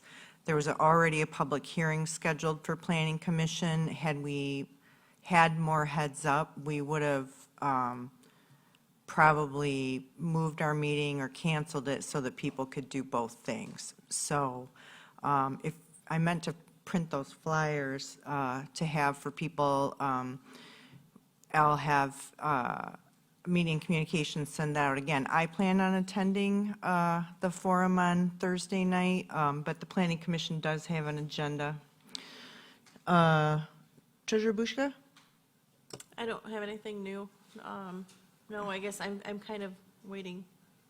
In addition to doing my own research and reading things, I'm kind of like, I feel like I'm in a stuck place waiting for planning to kind of figure out what they're doing, and, It's going to be a while. yeah. I have a couple of things I want to share. There was, at the last community conversation in June, there was a request that the questions from the attendees there be translated and posted on the website. So that has happened. So the questions that were written down by Clerk Farmer, and then we also received some via email. There is now a place on the page underneath understanding Oshtemo. Shoot, let me pop up the web. Well, of course it won't. Anyway, if you just put community conversations in the search bar, it will take you to the question and answer spot. And so right now, those questions are mostly revolving around battery energy storage and other renewable energy questions. And so we will update those after each community conversation. It won't always be about BESS because other people have other questions, but that is up and going as well. And then I do have some information that we can share from the planning director regarding the status of the energy system ordinance. We are still working through the language. Draft is presently 36 pages plus 2 appendices, one of which is also 36 pages. And she makes a note of the sound report requirements. And then there's another 6 pages. We are still reviewing the suggested language for the emergency response plan language and the fire response plan with our consultant, fire personnel, and a Michigan expert on NFPA 255. With the upcoming holiday, it is not anticipated that anything will be before the Planning Commission in July to commence the enormous task of reviewing the draft ordinance. So that's the status of the ordinance. Also, just one clarifying matter, regarding the solar ordinance. So what the planning director has proposed and what the plan is regarding the solar ordinance, which existed first, it is proposed to be replaced in its entirety and rolled into this effort so that all energy system ordinance comprehensively addresses Public Act 233, including wind, solar, and battery storage. No zoning districts have been identified for where the land uses might be allowed with special land use approval. This work will come later with mapping exercises at the Planning Commission level. So that tells you, I hope that gives you some information about where we are at with regard to the investigation of work that eventually will go to the Planning Commission, but it's slow, and but we're just going to keep trudging away at it until we get to a place where we decide, Planning Commission decides what they want to do with what's presented to them. With that, it is 7:07. And this has been a good, healthy work session. Let's go ahead and take a 15-minute break. I imagine there's many folks who need to use the restroom, so if there's a line, I want to give people time. So 5, 10, 15, we will come back at 5, I don't have my glasses on, 7:10. We'll come back at 7:20, 7:25.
can either take our conversations to the hallway or wait till later. Before we formally commence the meeting again, our PMN representative said that the live feed is back up on PMN, so hopefully he fixed it during the first part of the meeting.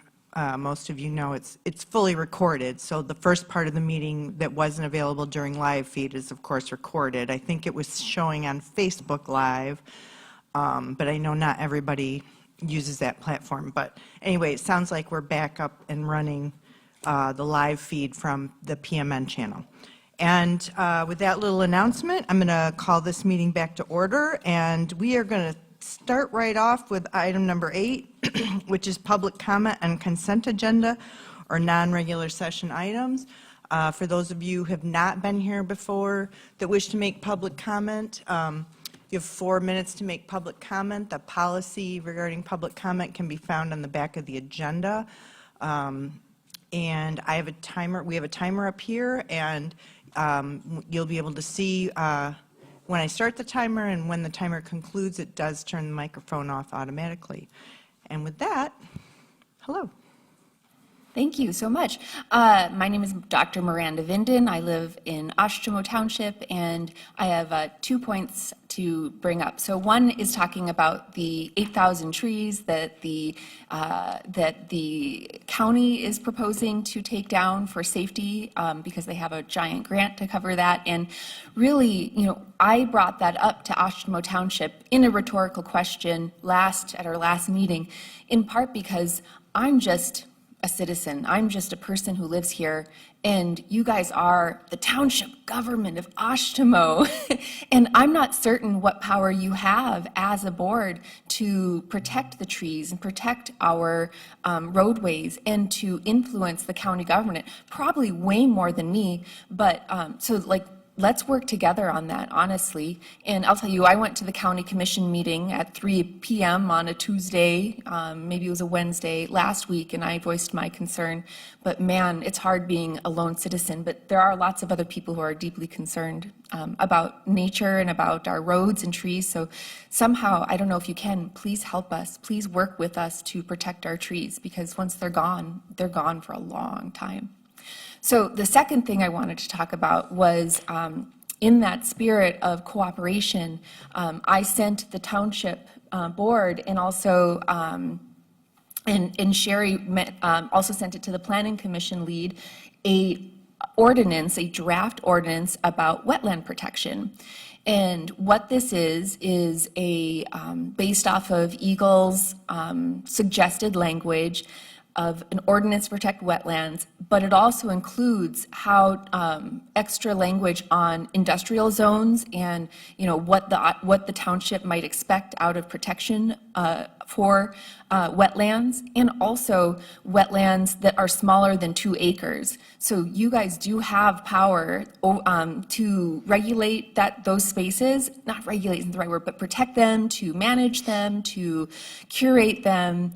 And it involves taking some surveys that you have to, evaluate the wetlands in your entire township. And some of that's, I think, really good stuff just to know what resources are available for wildlife. And I'll tell you, living by 2 wetlands in Oshtemo Township that would be deeply affected by a best catastrophe, they are so critical. And I'll just end with, I see birds and wildlife, and there's elderberries, native plants. I see pileated woodpeckers, which are so cool. And one of the reasons they're there, I think, is because we have corridors of wetlands that are beautiful and vibrant and alive. And if those get harmed, it harms everybody, humans and animals. So you do have the power to review that draft ordinance for wetlands and consider implementing it. And it gives you a little more strength, a little more oomph to protect Oshtemo from industrial development that would harm resources that we all hold in common. So thank you. Thank you.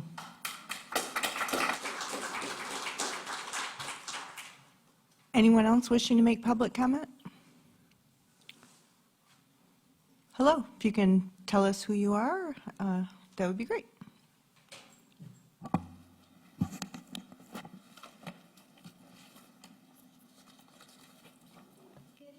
Supervisor Bell and trustees. My name is Robin Burpee. There are moments in local government when the agenda says one thing, but the room says another. Tonight, this board has before it a multi-year strategic plan, committee policy updates, and a brand-new AI usage policy. On paper, those may look like routine items, but paper has a funny way of becoming evidence when the public is forced to start reading the fine print. The public is watching how this township handles these core guidelines, not summaries, not explanations, not carefully worded letters, actual governing policies, because policies tell the story, no one has to narrate. And when public policy dictates the future framework of our community, how our communities connect, and how emerging technologies are restricted, access should not feel like asking permission to see behind the curtain that we already paid for. I will say that transparency does not fear scrutiny. I will say transparency does not hide behind bureaucratic rollouts. It does not wait for the right meeting. It does not turn public oversight into a maze and then blame the citizens for needing a map. At recent sessions, this board has spent considerable time behind closed doors mapping out township structural goals and committee dynamics. That matters. The June 23rd agenda now puts those discussions into active focus through a definite strategic plan presentation and policy updates. So I will ask this carefully. When the government formalizes its structural rules while the public is still trying to grasp the overreaching direction, who benefits? The taxpayer or the institution protecting itself? I also want to speak to the standard of conduct and role clarity this board admits needs improvement. If your strategic initiatives claim that difficult questions are not marginalized and that transparent practices are the highest priority, then let those words mean something. Let your actions say plainly that elected officials do not warn residents about who they associate with. Let them say that citizens do not become targets because they ask questions. Let them say that liking a post, attending a meeting, or standing beside someone who speaks up is not something our residents should be made to feel cautious about. Because the danger is not in citizens talking to each other. The danger is when government officials start making people wonder whether they should. There is a line between leadership and influence. There is a line between disagreement and intimidation. There is a line between public service and self-protection. And when those lines get blurred, the public eventually stops asking politely where the line is, and we start making it ourselves. Tonight, I'm not asking this board to like criticism. I am asking you to respect the fact that criticism is part of public life. I am not asking you to enjoy scrutiny. I am asking you to remember that scrutiny belongs here in this room. And I am not asking you to open a door for me or your constituents. I am simply reminding you that it was never your door to close. Thank you. Thank you.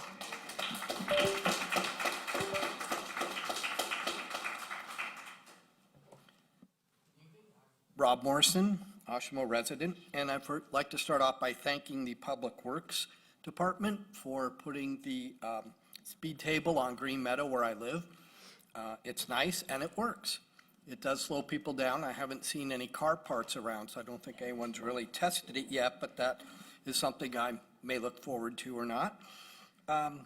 You know, that traffic calming is really the only proven method to slow people down. You know, stop signs and speed limits are really just suggestions. Doesn't matter where you live. That's been my experience. So my next comments are about trees and roads, which we've heard about tonight.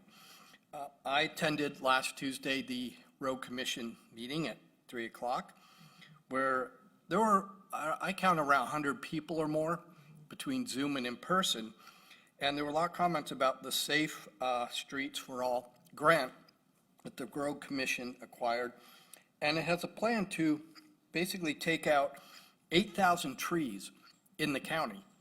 And there are two major roads in Oshtemo that are targeted. And the plan is all trees will be removed starting 33 feet from the center line on roads, and it'll be called the clear zone. So it's going to be clear cutting. I used to live in the West, and I've seen the results of clear cutting. It's really not pretty. So it doesn't matter whether the tree is a threat or not, just being there seems to be a threat. And the plan to clear cut them, I don't think really that any studies were done or any consideration about the negative impacts on the soil. Many people talked about how there's blowing wind during the winter. You're going to have snow, but if soil comes loose, that's going to come on the roads too and endanger every driver, not just those who are impaired or speeding. Trees provide shade. They also provide a lot of environmental positives, such as sequestering carbon, wildlife habitat, and just being there. There are many others as well. So taking out diseased, dying trees or those that are clearly blocking sites or power lines, yeah, those are going to come down at some point and do damage, so those should be removed. But just to unilaterally commit arboricide and deforest the county, to me, is short-sighted and really a really bad idea. I know that it's not an either or. Safety and traffic is not an either or. You can have both. You have to have both. And if you go clear cut like that, that's going to be dangerous too for good drivers.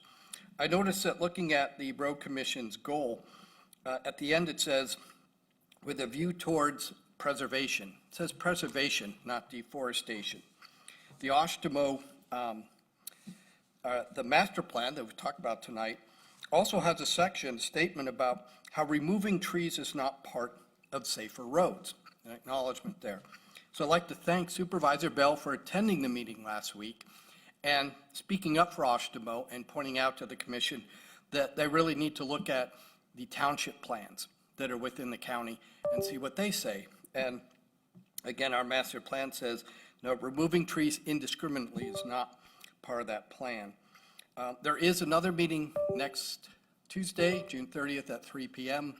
So I suggest everyone who is concerned about this to attend, let the commission know they need to amend the grant. You can amend grants. I've worked on grants. There are many other people who spoke up who worked on grants and understand that. Traffic calming is really the best way, and maybe lowering speed limits. Resources should be put into that in education, not just clear cutting trees that actually provide a lot of good services for people. Because as many people pointed out, we don't want cars ending up in our living rooms. If they hit a tree, hey, that's on them, but to do that that's pretty bad. So anyway, thank you very much. Thank you, Rob.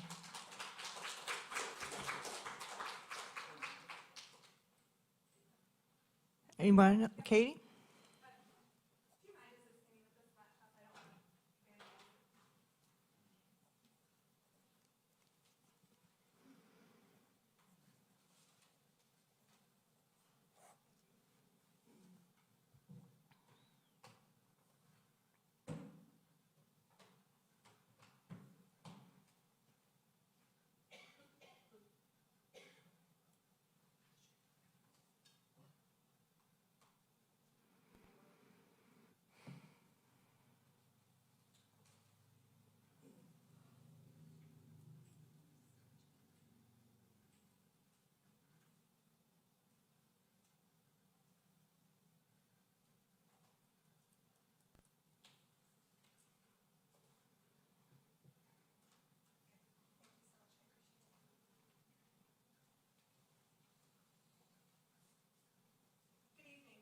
Ms. Katie Schneider.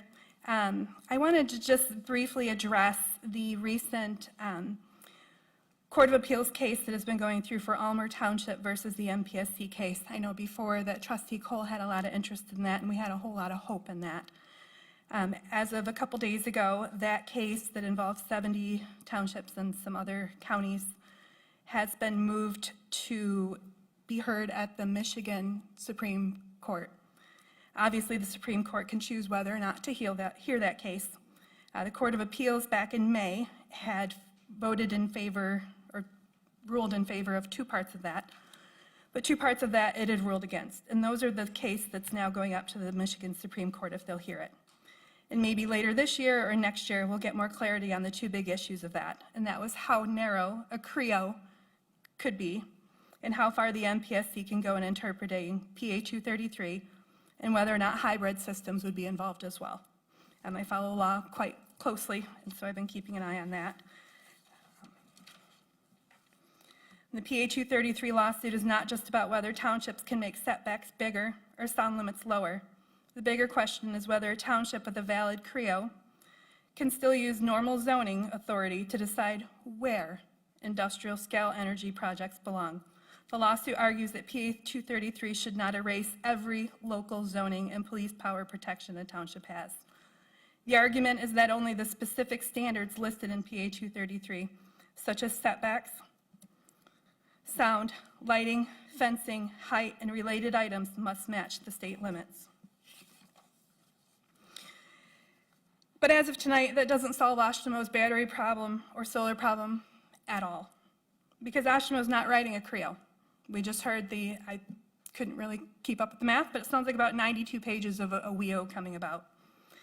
So that case is irrelevant or moot in our case. That WEO, or workable ordinance for the developer, doesn't really help us if the developer decides to go to the MPSC. Those 96 pages go out the door and the MPSC cites it instead. What I've put up here right now is what we're actually looking at.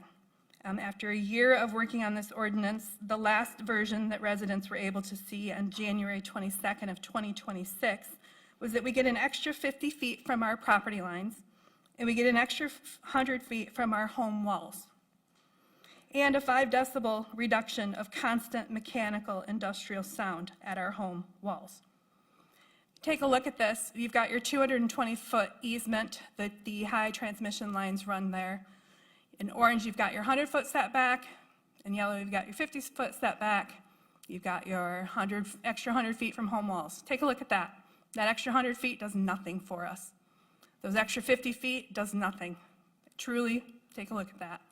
Those 5 decibels of sound, when you're already adding 50 decibels of sound in quiet, rural residential, where I get to enjoy listening to cows and goats up to a mile away. Those are not loud animals, but you can hear them a mile away there.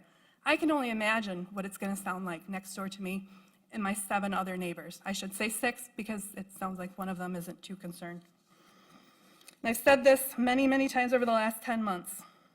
If the township wants real protection, they have to stop trying to cram everything into an ordinance that can be thrown out. And right now, the bigger issue is still backwards zoning. Oh, this is the other piece that has just signed an agreement with New Edge. They have not sold, but they have put in some rights for New Edge to purchase their property. If we're talking about trees, there's quite a few there too. Are you almost finished? Yeah, I did leave. Is the timer even up here? Yeah. Okay. Yeah, I can be really quick. Hold on. Tonight that the zoning was, Oh, that the zoning we can't hear you. Just a second. I want to turn the mic on for you. Okay. So we were told tonight that zoning has not been considered on anything as far as the energy systems go. However, number 60 is valid right now. It is up on the website. And right now, that is a special land use in agriculture and rural residential. I can tell you that New Edge is going around our neighborhood right now trying to get more people to sign on for solar in this area. And if they were to walk in right now, they could go straight to the MPSC because 1, we don't have a CREO. And 2, right now, our existing ordinance already tells them that they're allowed there, but not allowed in industrial. And that needs to be visited. Thank you. Thank you.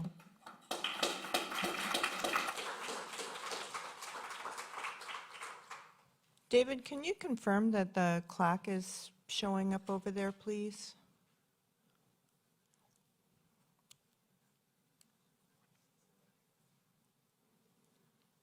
I'm going to start it. It is. Okay. Hold on. I was going to reset it for you. Thank you. Welcome. Okay. Good evening. My name's Amanda Miller. I'm here with my husband. We're, again, here to talk about our concerns about the best battery storage. Last meeting, I shared some questions and concerns, then I emailed them to the board and the planning commission. I have not received responses to date. During the meeting on the 4th, you mentioned we should contact our legislators, just so you know I have. I'll continue to do that. I'd like to address, though, the flag analogy. Quickly, public comment is used to inform and influence decision-making. That may result in you feeling criticized. But we're asking again for facts and increased modes of communication to ensure transparency and accountability. The First Amendment protects our right to criticize officials, even if the public is mistaken or misinformed when doing so. This story could be seen or interpreted as censorship rather than welcoming public concern. Additionally, back to my other comments that I read previously, if we do, contacting the legislators about House Bill 4027 and 4028 would give us back local control and repeal PA 233, so that's important if we haven't done that. Some of my questions are, why are we not using, for example, you talked about text alerting. Text alerts are being used for construction, and you said it was, the person giving the presentation said that was excellent. We could do something like that to increase the information. Almena just moved to send out educational outreach to residents, such as postcards and other methods. Let's do that as well. Without increasing information to the residents, it looks like a lack of transparency. It puts a financial burden on the residents because we're still collecting funds to do so on our own. Questions that remain unanswered: who's going to protect our property and its value? Who's going to ensure we have safe water to drink, soil, and air if it becomes contaminated? How will the township pay the increase in our home insurance rates if they are raised or refuse coverage? How are you protecting fens, aquifers, wells, farms, animals? Landmarks like the Wolf Lake Fish Hatchery, the elementary school on 9th Street. What are you getting, if anything, in exchange for the risks of the lithium battery project? Why has the planning committee or the board not changed their zoning yet to allow BESS in an industrial area? If we have to have it at all. I'm not even advocating to have it at all. At this time, from what I've been reading, these batteries are already becoming obsolete. There are safer alternatives to the lithium batteries. Technology moves quickly. These are still too volatile and dangerous to have in our areas. And back to the ordinance, again, there's a lot of, we don't understand why we're writing it. Why are we just not saying no? I understand some of those points, but not completely. We need you to do everything in your power to stop the project. So I'll send these again until they're answered. Thank you. Thank you, Ms. Miller.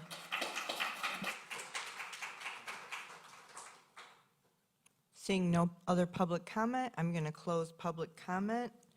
I will pause.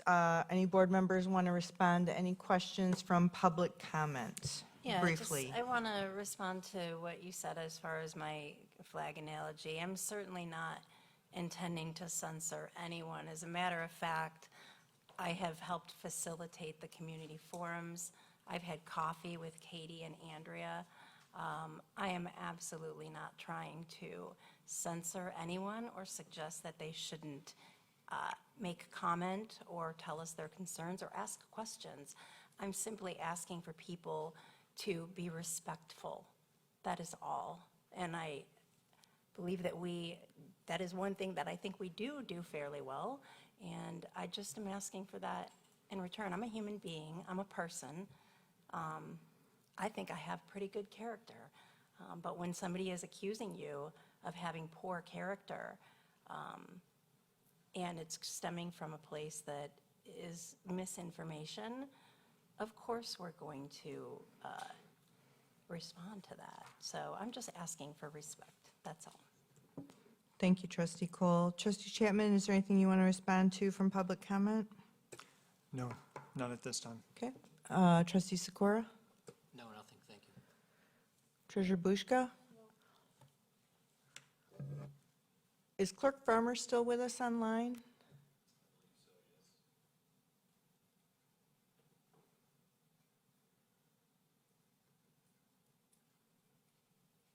Huh.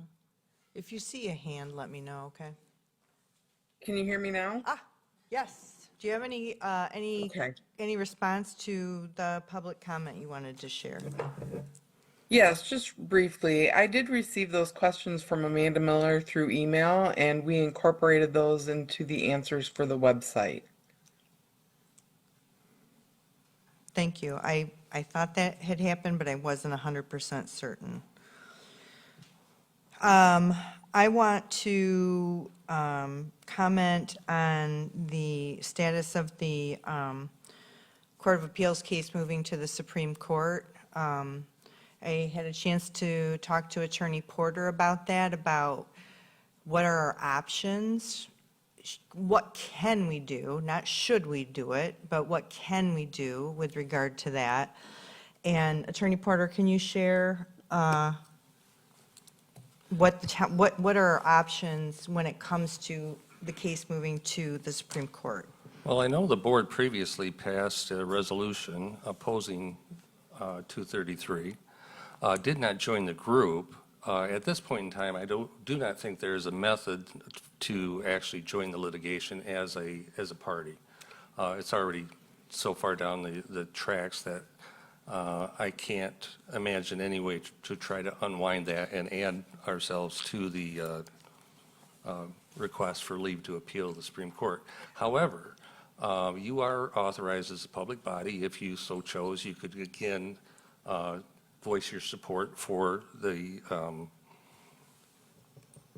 process that's ongoing now before the Supreme Court. You could, in written format.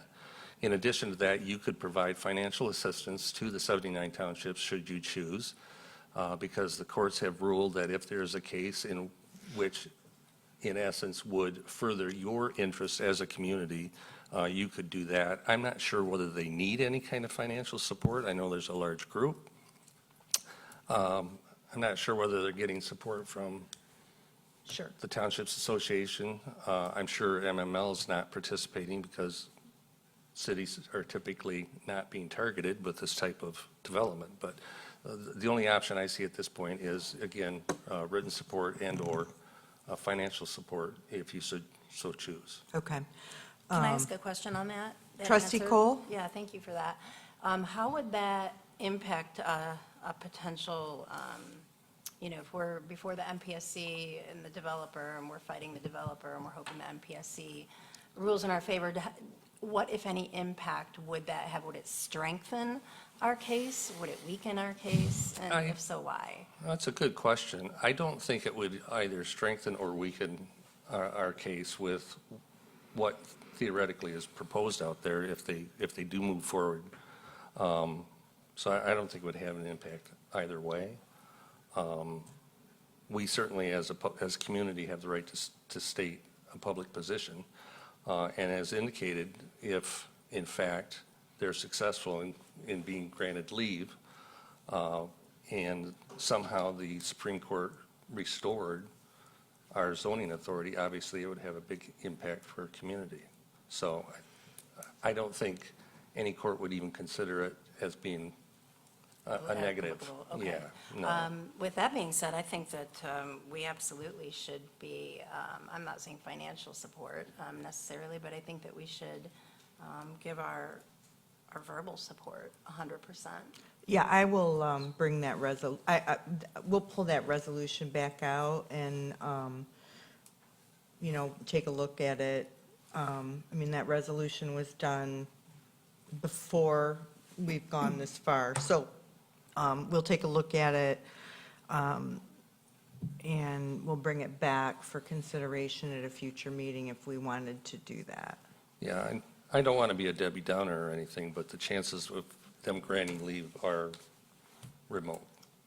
I understand that, but I still It's a think tough- if it's not tough going push. to put us in a bad position, I Oh. think we absolutely should. No, in all honesty, I don't think it would be a factor at all. You certainly have the right to defend the zoning authority that I believe that we've been granted with, and I'm frustrated every single time that the state comes along and seems to cut us off at the knees. If you want to continue to voice objection to that, I don't think it would have any negative impact on how we view any future development in the township. Okay, because I mean, we can, board consensus, I can't imagine anybody else up here would not feel the same way, given, We voted for it Our history. unanimously the first time. I think what we need to do is check the relevancy of the language. So, and that's the first step I think we need to do. right? One other, thanks for that information. I mean, I was really hoping that we could sneak in there, but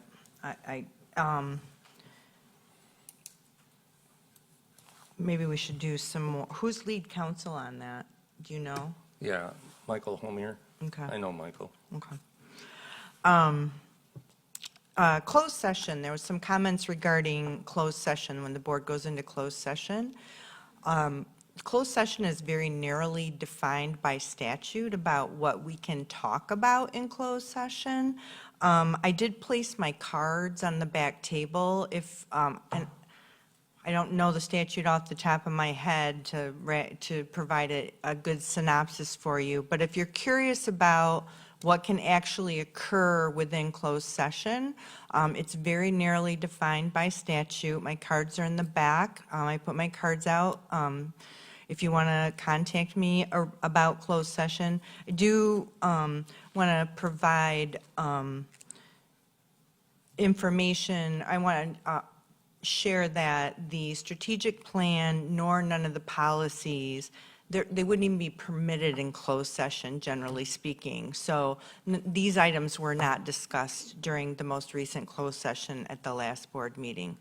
I believe it was stated on it was written opinion of council. Yeah, so anyway, there's only a handful of things that we can actually take into closed session. Oh, I think it was the status of a lawsuit, if I remember correctly. Okay, thanks for the feedback from the board members.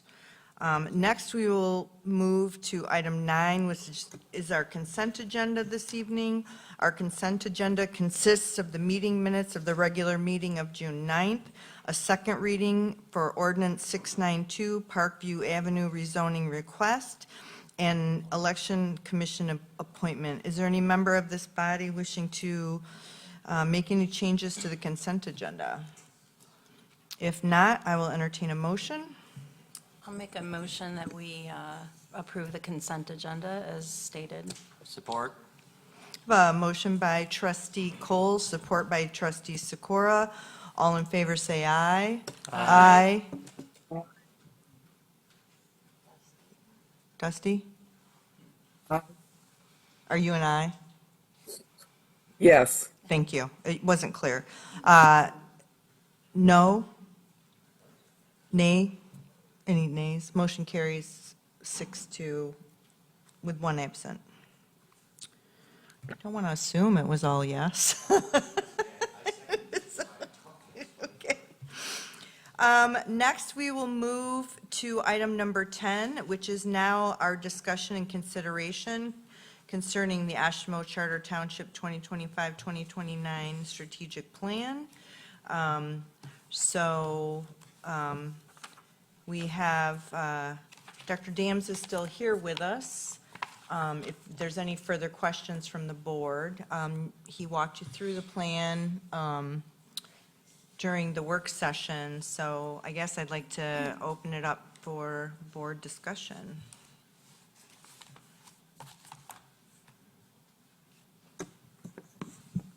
Well, like I said, I lived and breathed this for 6 months, so if you guys have any questions, I can help field them. Trustee Chapman? I do not have any. Okay, I do not this time. okay, very good. Trustee Sikora? No, I had my questions answered. Okay, very good. Clerk, I'm yelling at the Zoom. Clerk Farmer? Clerk Farmer, do you have any comments regarding the strategic planning?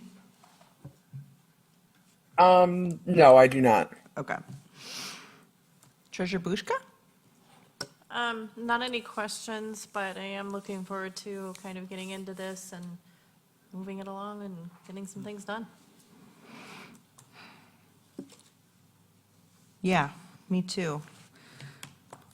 I particularly really enjoyed the experience. I love that starting a year ago, when we started talking about moving into a strategic planning process, and then kind of the whole idea that the township needed an identity and figuring out what our character is. And the fact that that came out as number one, I think is going to go a long way into moving things along, like creating a hub or doing public art, or, you know, so I'm really excited about this idea of, I mean, all I can think of is the Kalamazoo Community Foundation, but it's like love where you live, right? Like we create an identity that we can own and then build around that.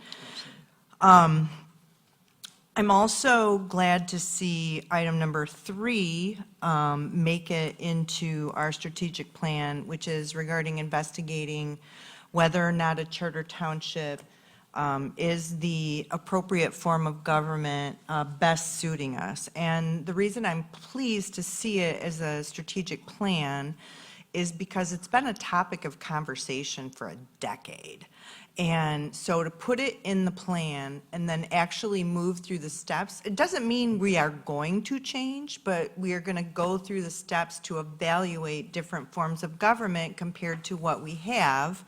And then the public outreach, and I mean, it won't happen tomorrow. It'll take a while to get it done. But I am very, I mean, it takes something that has been talked about for a really long time, and it puts some wheels under it.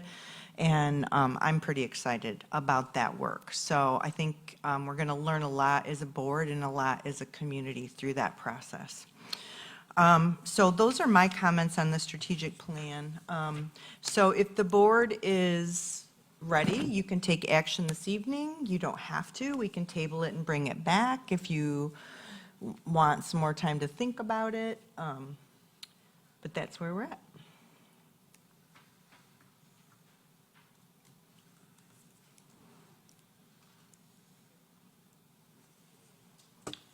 Sorry, Supervisor Ball, did you want to open public comment on this item? I was going to open public comment after the motion, Okay. because public comment could, in fact, change a motion, which is why I do it that way. Trustee Sikora? I was just going to ask, I was trying to figure out what the motion would be. I don't see it listed here. That's what I was trying to find it, sorry. To approve, accept, adopt? It would what be would it to, yeah, I'd make a motion to accept or adopt the 2025, 2026, 2029 strategic plan. Does that sound good to everyone as a motion? I would have Okay. made it, I just felt, since I was on the steering committee, Okay. maybe I should. You can make the support it then, motion. how's that? We'll swap, we'll swap. Fair enough. All right, my motion, yeah. I support. Okay, I have a motion and support. Any discussion on the motion from the board? Okay, at this time, because this is an action item, I will open it up for public comment. If there's any member of the public present wishing to speak on this item, now would be your time to do so. Welcome. Thank you for letting me speak again. My name is Robin Burpee. I like the strategic plan. I think it's missing one thing, though. So let's review this really quickly, because I don't think we actually said this out loud during the presentation, but I thought the presentation was great. our mission to advance the quality of life of all residents through a commitment to responsible growth and value-driven municipal services that promote the relationships among economic vitality, environmental stewardship, and social equality. I'm going to skip over the goals because those are pretty cut and dry. Our vision, a sustainable and innovative community built through a legacy of planned, responsible growth and rural preservation. Public service, sustainability, innovation, professionalism, integrity, and fiscal stewardship. We've left out the sunshine laws.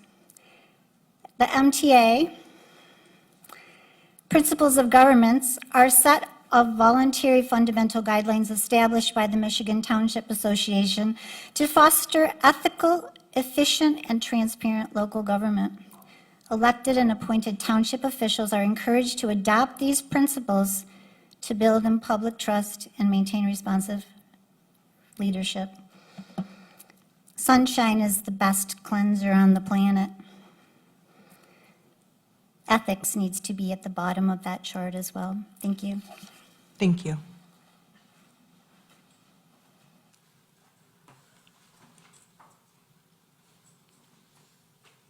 Ms. David King, I just was glancing at this, and this, you mentioned this line item 3 about the township will explore whether the current form of government, maybe I'm reading it wrong. I'm not 100% sure what other form of government you would be talking about or implementing.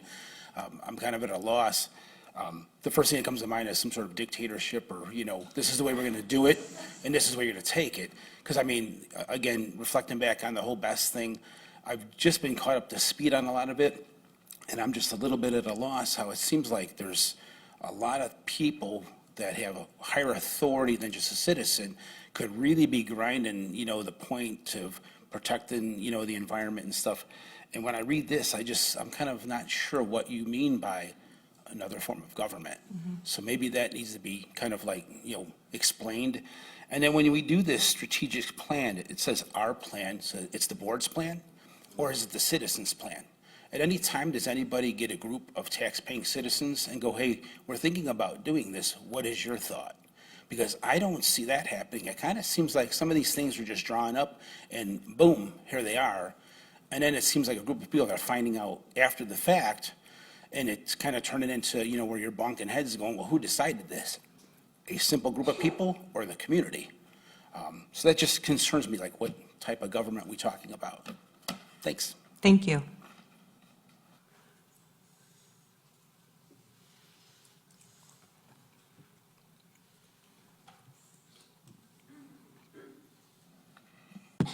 My name is Mary Schuster. Someone talked about sending out postcards.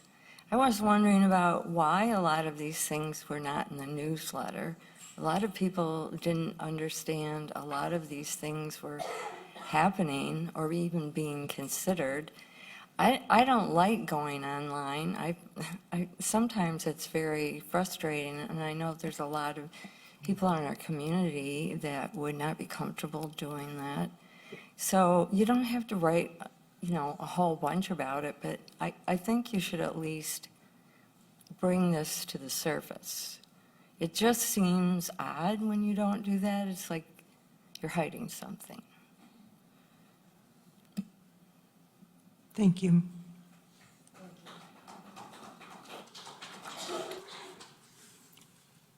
Any further public comment concerning the strategic plan? I just want to respond very briefly to the question regarding what other form of government. So in particular, we'd be looking at becoming a village or a city. So the village of Oshtemo or the city of Oshtemo. That's pretty much it, right? Those are the only forms of local government Yeah, I'm aware it's of that we could choose, yes. So the reason to look at that is related to different types of government.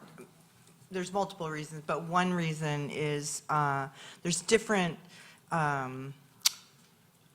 flexibilities or control with different forms of government based in different ways. So that's what we want to understand is if we were a city, you know, what would our structure look like? What revenue would we have control over? So I'm sorry, Larry, but right now, our road commissioner, but right now, our road money, not all of it, but a lot of it, goes to the road commission, and we don't really have a direct say in those allocations.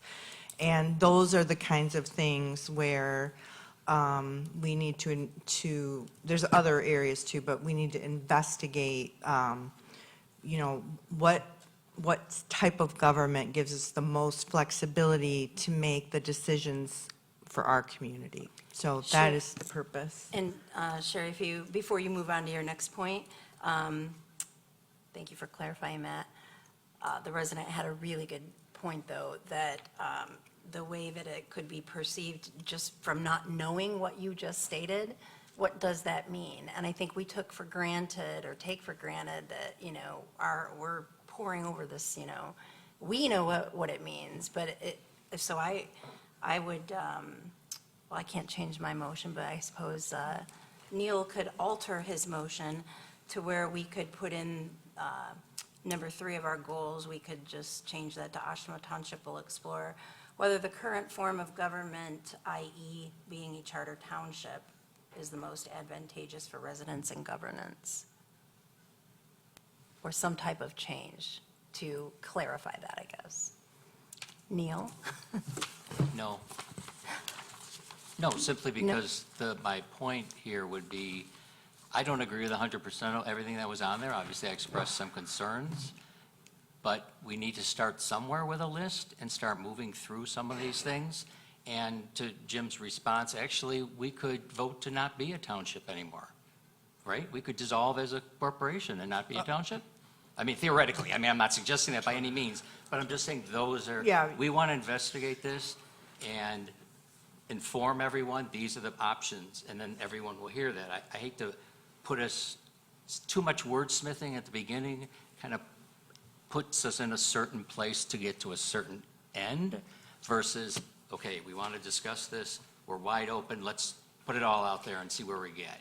And so I'm kind of hesitant to change wording here because I would probably have 12 other suggestions of wording over there, and then we would never get this adopted. And anyway, so No, I mean, I hear that's you. my concern. I mean, it's a reasonable question to be asked, but that's part of what our investigation will do.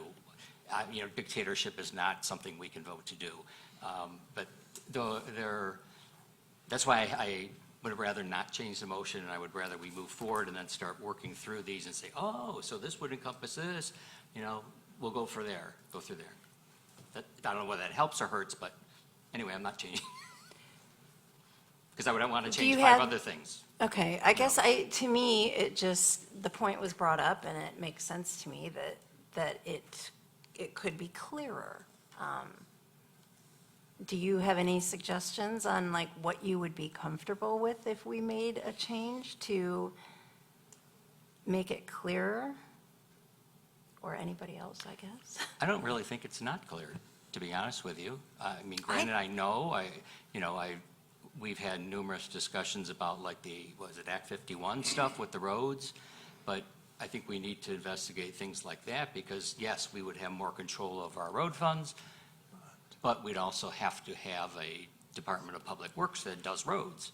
So there's cost involved with that. So pushing anything in particular, I'm just trying to keep it wide open here because otherwise, I would say send it back and you can let me wordsmith it and I'll come back with 5 or 6 other suggestions too.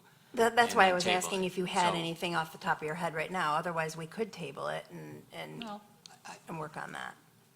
Although I wouldn't be interested to hear what the other board members have to say too. Yeah, just moving forward, we've spent so much time getting this far. I'd like to getting that far, and as we come across issues such as that or anything else, then we'll address them and include them in the discussion.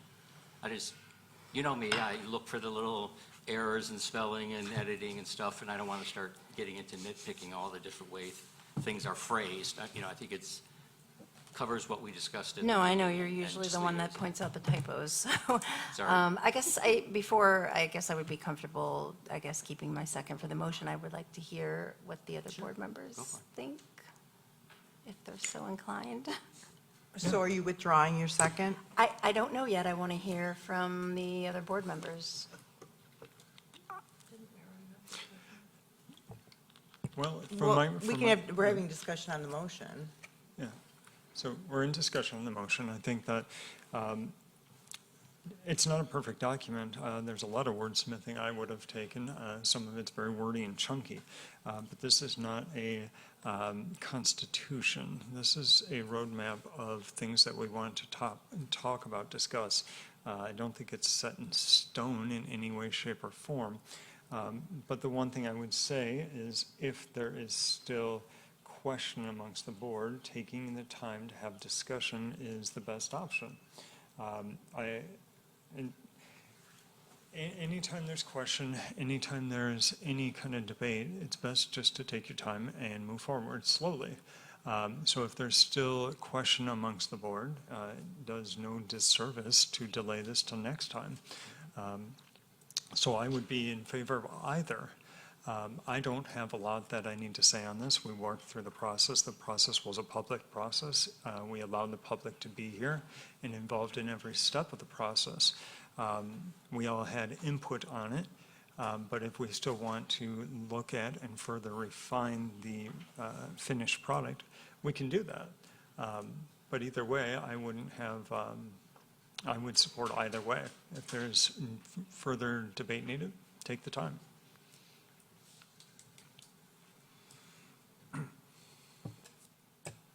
Go ahead. Treasurer Bushka. I'd be happy to work through this today. There's a lot of options, right? So it could be village, it could be city, it could be from charter township to township. And I think Trustee Sikora has a point of we need to narrow it down. Yes, we are a charter township, so that would be a obvious statement. What we're going, or if we're even going to look at changing it, that's something that needs to be established. But I also think, and I'm going to look at Attorney Porter, if there's a motion and the motion is not withdrawn, we still need to vote on it if there's a second. Correct. But Trustee Cole can withdraw her second, correct? We've never adopted a formal policy with regard to, we don't have Robert's Rules of Order. We have So we have a motion and a second. you have a and- motion and you have a second. Okay, and Trustee Cole is free to vote. Will you, so if we the vote- motion was to adopt the 2026 to 2029 Oshtemo Charter Township Strategic Plan as presented. That's the motion. Correct. Right, and the option would be you could either vote yes and approve it, you could vote no, and another motion could be made. Right. So it would, Okay. yeah. Trustee, or Clerk Farmer has her hand up, though. Go ahead, Clerk. Thank you. Can you hear me? Yeah. Okay. I support moving this forward the way it is. And I just want to remind the folks in the audience, this is our announcement that we're going to be looking into this and deciding which is the best form of government. We're not too far in the process that this should be surprising to anyone. This is the announcement. And that's all I have. Thank you, Clerk. Okay, and I just want to be clear, I'm not suggesting that we take this off or the idea of exploring this off of our goals at all. I just was asking for, I guess, to clarify to anybody looking at it, to, I guess, be more specific of what it means. But after hearing from everybody, I'm not gonna hold it up for a clerical, I guess, reason that can be explained through Q&A or as you look further into the plan. So I will keep my second. Okay, we have a motion and a second. All in favor, say aye. Aye. Aye. Opposed? Motion carries 6 with 1 absent. Thank you, Dr. Dams. Have a good evening. We'll be in touch. Okay. Next, we move to item 11, which is a presentation by, oh, I thought I renumbered them correctly. I thought 10 was.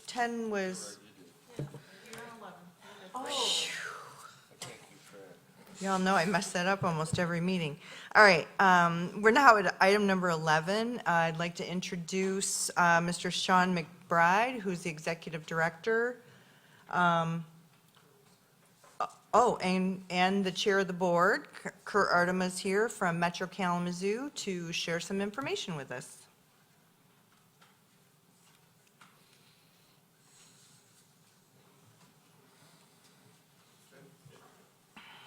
Hi, everyone. Good evening.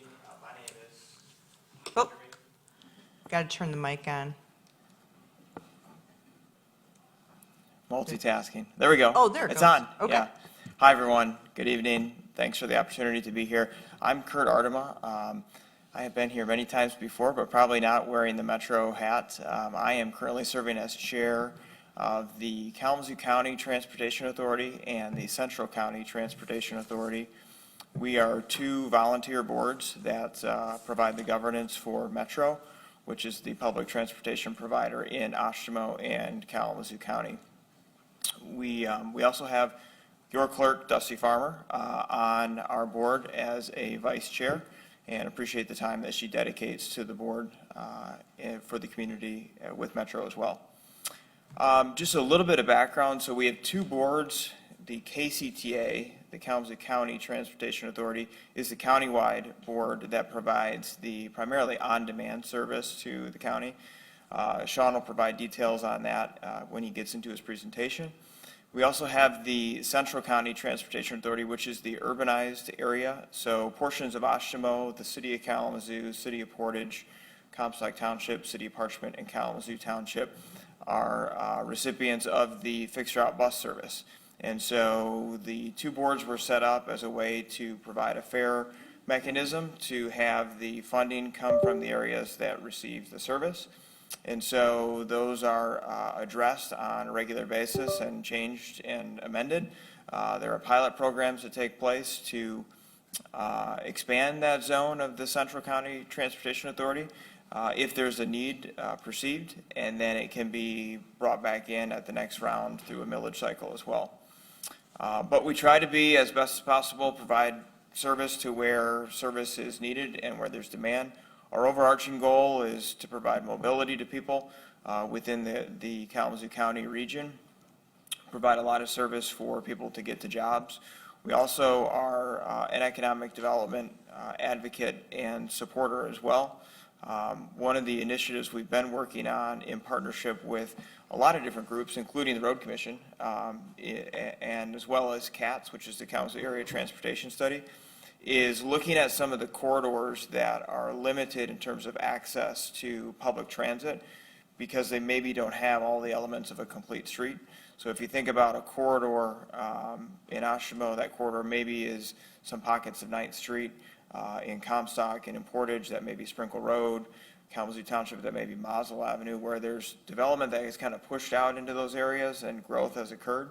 But there's not that infrastructure there or the mechanism to really make that infrastructure happen. And so we've been in discussions with Road Commission, Kalamazoo Area Transportation Study, the different municipalities on where are those corridors, where can we get that service to places that maybe it's not right now, but could be in the future, and enhance the safety element and the mobility element on some of those corridors. So we're going to be studying Sprinkle Road as a start alongside all of those partners to see what opportunities might be there. And we hope that maybe there's a potential for, if this concept works of studying these corridors, are there others out there in Oshtemo and elsewhere that may be candidates for more complete streets as well? So we're just a piece of that.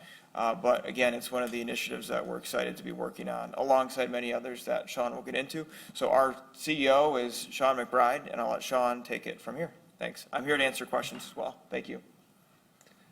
Good evening, and thank you for your time this evening. We appreciate the long-term partnership that we've had with Oshtemo Township on providing mobility for the residents of Kalamazoo County. Things have evolved in public transit over time. We're not just the bus service that serves the urban area. We're looking at how do we provide mobility solutions for all residents. The fact is that about 25 to 30% of Kalamazoo County residents don't have access to reliable transportation, and they need other modes of transportation like public transit to get to jobs, education, services, medical appointments. And we're really looking at how do we provide options that can meet those needs, be it in a rural area, suburban area, if you have a disability, if you're an individual with a disability, if you're a senior center, all your needs may be different. So last year we provided nearly 2 million rides on public transit. We're seeing very strong growth so far this year.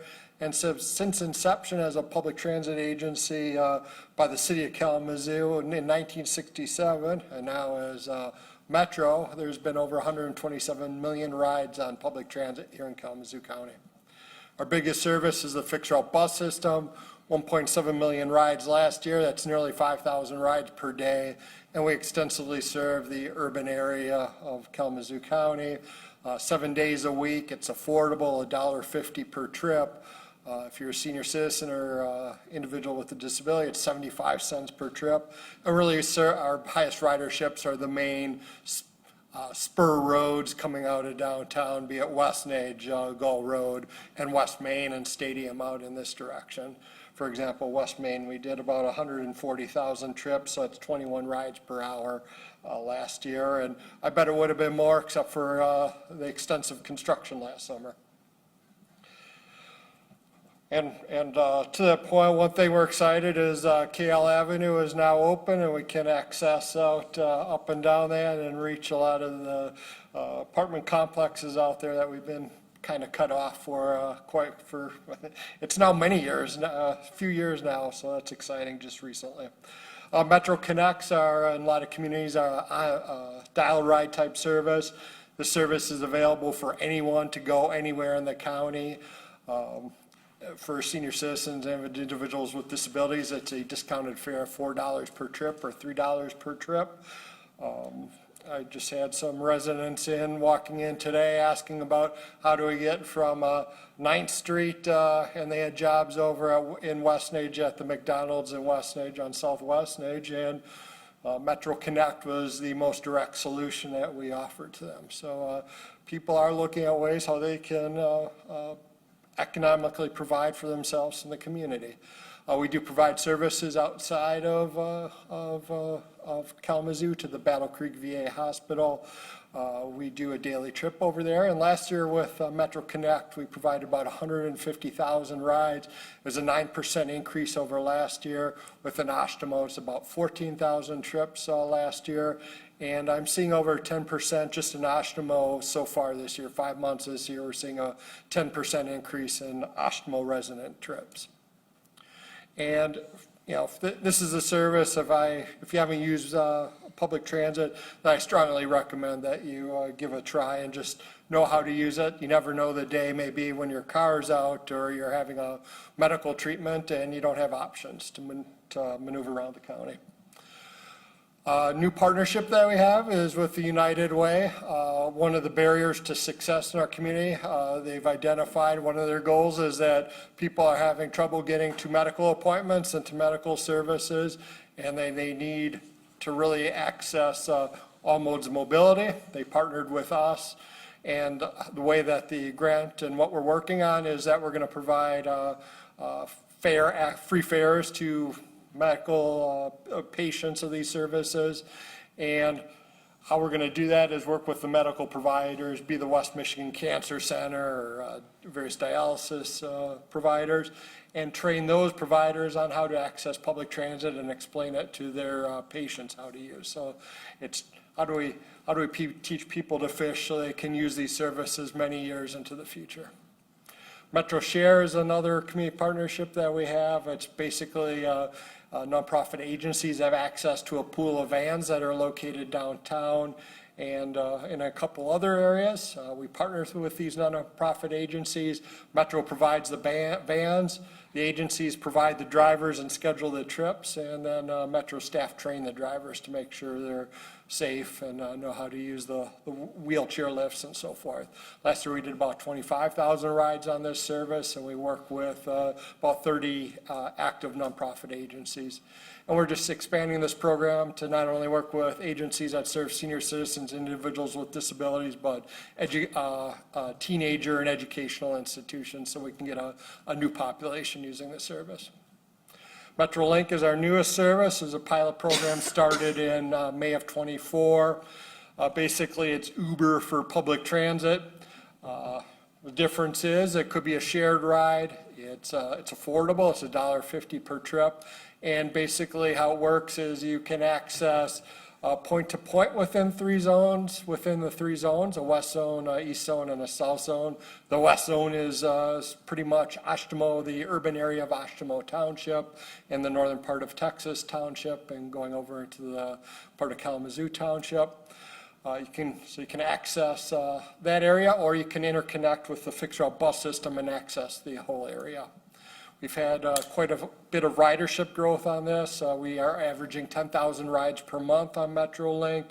I expect that to continue to grow. We have 800 active riders using the service, and on our mix is about 600 of those are new riders, are existing riders that continue to use the service, and about 200 new riders are trying it each month. So it's very impressive.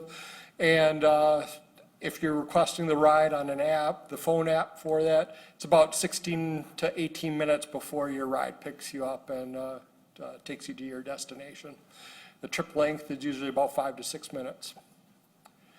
This is my favorite slide to talk about value-added services. I'll just point out one of those services. This winter, we partnered with the Countywide Emergency Operations Center.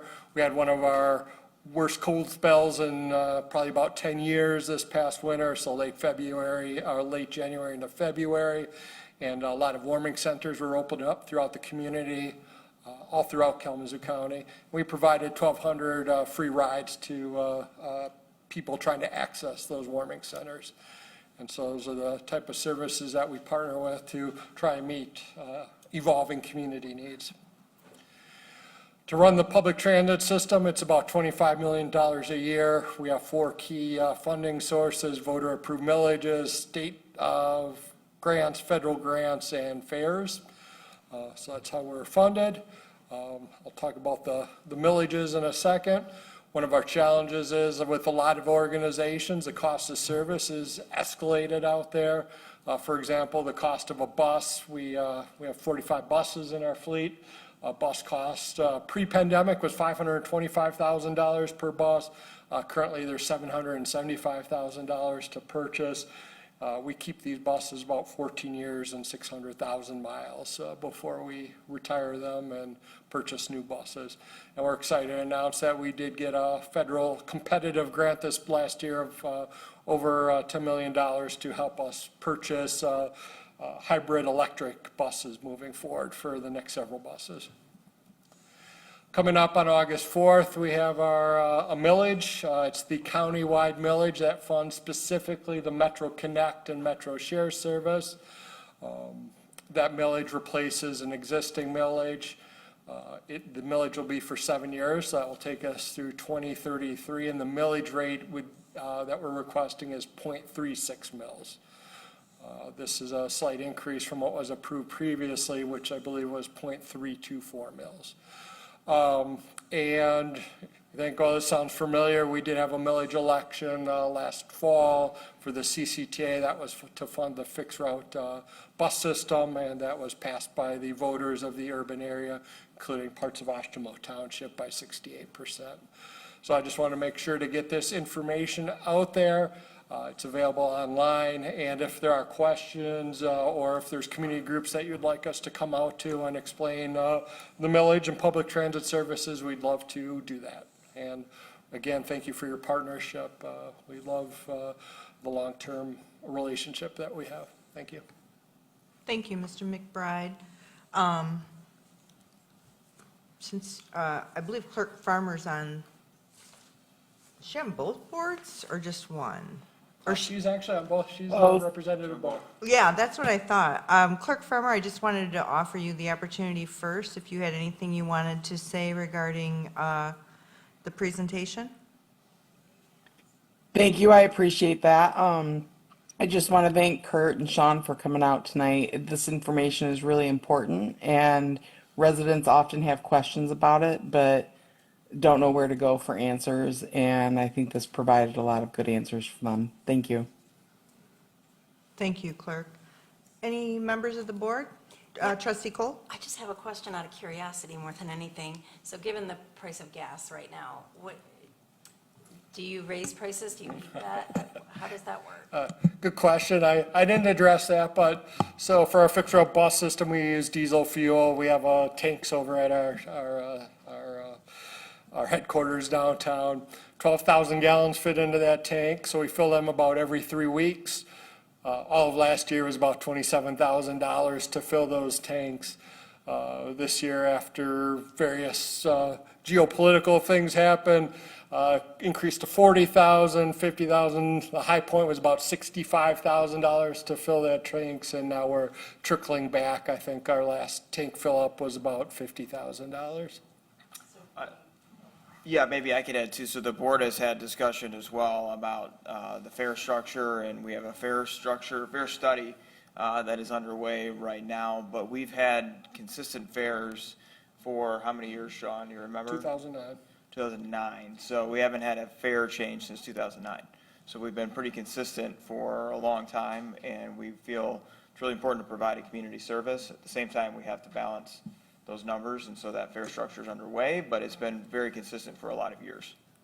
So you basically do eat the cost when. Sure, but we budget for it, and we budget conservatively on fuel costs. So as long as it trickles back down over time here, we'll be in a viable situation. All right, I thank think you. we can say too, we aggressively pursue any of these grant opportunities that we can find. So there are opportunities through the state and federal government that Sean and the team have done a great job of going after, and that helps to mitigate some of those costs as well. Okay, thank you. I was just curious. I think it's great too. I didn't know that you guys gave rides out to the VA hospital in Battle Creek. That's pretty cool, so thank you. Good question. Any other comments? Trustee Sikora? Sure, thank you for the presentation and the information. I think it's important, especially out in Oshtemo, where things keep going forward farther west, to keep evaluating that. And I know, like, in our Friends of the Parks, where we have different events in our parks, we always try and put what bus line they're on and how you can get to them. And I think maybe we could, I don't know, but I think maybe we could do an even better job here. If we're having like a township board meeting, maybe we include a little blip about, if you need to get there by, if you don't have transportation, you can use this bus line, or you can use, Metro Connect or whatever. Maybe we can publicize that even more to allow people to have more access and be more involved in community activities and meetings. That might be something else that we can do too. But thank you for your presentation. Any other comments? No? Trustee Chipman, you are very quiet. Very quiet this evening. It makes me suspicious. Thanks, you guys, for coming out. I appreciate it. It makes me so happy when I see the Metro Connect cars going out here. I mean, they come out pretty far west, so it's pretty cool. And then I watch the bus drive by my window every single day, several times a day. Do you have, I see that you have a flyer with information about the millage. Is that printed or you only have digital? I have printed copies that I can leave with you all. I think you should leave some, yeah, we can put some maybe at the counter. Yeah, to Dusty's point about, you know, people have questions. If we can make that accessible, we can do that. Great. Okay? Yep. All right, thanks, gentlemen. Thank you. Next, through grand patience. Item 12, we have a discussion and consideration in our packet this evening concerning the Culture Connection Committee Policy Update. And I'd like to introduce our legal manager. What's your title? Paralegal manager. Paralegal manager, Sierra Lucas. Good evening. I'm here to present the Culture and Connection Committee policy on behalf of our newly formed committee. The Sunshine Committee originally had 5 members, but over time participation decreased, leaving just 3 of us. As the township has continued to grow, we recognize an opportunity to expand our efforts to support employee engagement, strengthen workplace culture, and build stronger connections among staff. To meet these goals, we formed the Culture and Connection Committee, made up of 7 members. The committee partners with Human Resources to plan employee appreciation events and activities, coordinate potlucks, and manage the Sunshine Fund support for important life events. By establishing clear roles and responsibilities among committee members, we aim to share the workload more effectively while creating meaningful opportunities for employees to connect and build relationships. And I've attached a draft policy for board review and discussion. Please let me know if there are any questions. Thank you, Sierra. Any board members have any questions for Sierra on this matter? Go ahead, Trustee Sikora. You knew I would have questions, right? Out of curiosity, am I an employee under this policy? No. Could I be an employee under this policy? If I wanted to participate, I think, inviting me to the potluck was very nice, and I appreciate going, but I don't feel like I necessarily contribute into the fund that pays for part of that. yeah, those are voluntary contributions through payroll deduction, so I'm not sure how that would work, but Sarah is here. Maybe she could shed some light. I mean, not that that fits for everybody, I'm just saying because of my involvement, so. Yeah, I don't think there's anything from preventing you from making a contribution if that's something you wish to do. Okay, thank you. Yeah, we'd be open to your involvement if you want to help plan potlucks. We like having you there. No, I just want It's to a lot of attend work. them. I don't want to plan. Thank you. Yeah. Any other questions? All right, thank you, Sierra. You're welcome. So I'm so happy to see this work expand, and this is just kind of one of those little dreams I had a while ago about really working on internal culture, and it takes time, but we have a really great expanded group who are taking this on, and you can, when they do activities, you can feel it in the office. So someday we'll have to do the explain the candy game that was really hard. Anyway, thank you for bringing this forward. I have a comment. You're welcome. Oh, yeah, go ahead, Treasurer Bushka. So I just wanted to clarify, I know I believe we all kind of read the policy, but just for the public, the Sunshine Funds are employee donations from their paychecks, so the township board nor anybody in the township, except this committee, has control over what is done with those funds. Correct. Okay, any other discussion on this? As a reminder, this will repeal the Sunshine Fund Committee policy that we adopted July 23rd, 2024. Provided a copy of that in case there were questions on it. Yeah. No, yes, thank you. If anybody else, if nobody else has anything, I'd be able to make the motion to approve the Culture and Connection Committee policy. Support. Motion by trustee Chapman, support by treasurer Bushka. Any discussion on the motion? Since this is an action item, I will offer the opportunity for public comment. Is there any members of the public wishing to make public comment regarding item number 12? Seeing none, I'll close public comment.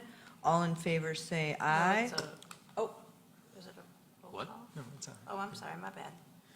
It's in the form of a motion, but, so you can move it, and we'll put the names in the appropriate oh, places. is it a resolution? It's not. It's in the Oh. form, yeah. It's in the Okay. form of a motion. We can do it in the form, okay. You caught me off guard there a second. No. All in favor, say aye. Aye. Opposed? Motion carries 6 with 1 absent. Thank you, Sierra. Next, we have item 13, which is discussion and consideration regarding the AI usage policy. It's taken a while to sort of get to this place. I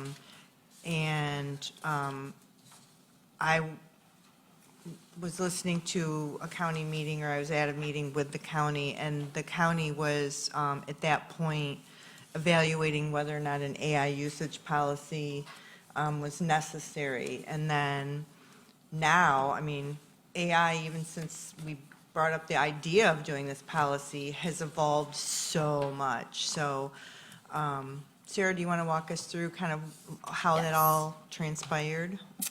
So over the past 2 years, I've been participating in several continuing legal education courses focused on artificial intelligence. One topic that came up repeatedly was the importance of having a clear employer policy around AI use. And after many discussions with the supervisor, we agreed that it would be beneficial to form a committee to develop the AI usage policy. As AI becomes increasingly more common in the workplace, we believe it's important to ensure that it is used responsibly, ethically, and with integrity. To accomplish this, we created the AI committee that included staff members, IT, legal, and our elected officials. Together, we researched and evaluated various AI tools, examined industry trends, best practices, and carefully considered legal, compliance, and cybersecurity concerns. Our goal is to give the staff the ability to use AI as a tool to improve productivity while maintaining accountability and transparency. The policy places a strong emphasis on human oversight, verification of AI-generated work, and disclosure when appropriate. And I can't help myself, but before I wrap up, I should point out in my memo that I misspelled the word usage quite a bit. I did run this memo through AI spell check. It didn't catch that, so that's just the importance of human oversight and its job security for us all. So I have attached a copy of the draft policy. If there's any questions, I'm happy to help answer them. Any questions for Ms. Lucas? Trustee Sikora? I'll bet you put that in there just to see if I was going to. I was going to say, you didn't catch me. I don't have any questions. I just have a comment. When I first read this, when I reviewed the packet, I was like, oh my God, this is way too long. And then I looked up my employer's AI policy, and I was like, oh, no, it's not. So, okay, fair enough. Any other questions?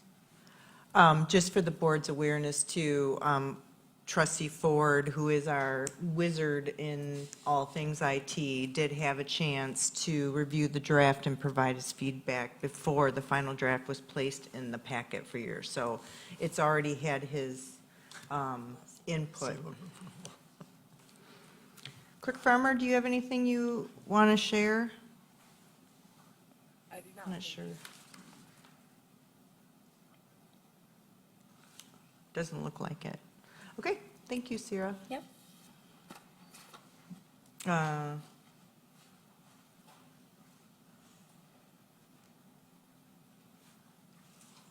Any discussion on this? I think it's, we haven't distributed it fully, but Sierra did attend many tutorials, and then we did also provide or purchase a tutorial that can be used for the whole staff or anybody that wishes, that's just kind of like AI 101 and kind of just talks about the different platforms and, because we're not all millennials or Gen Zs, and so some of us have to keep up. Anyway, if there's any other discussion, if not, I would entertain a motion. I'll make the motion to approve the AI usage policy. Support. Motion by trustee Chapman, support by trustee Cole. Any discussion on the motion? Just a second. Sure. I just wanted to make sure that usage wasn't misspelled in the actual, you checked that one? Okay, got it, thank you.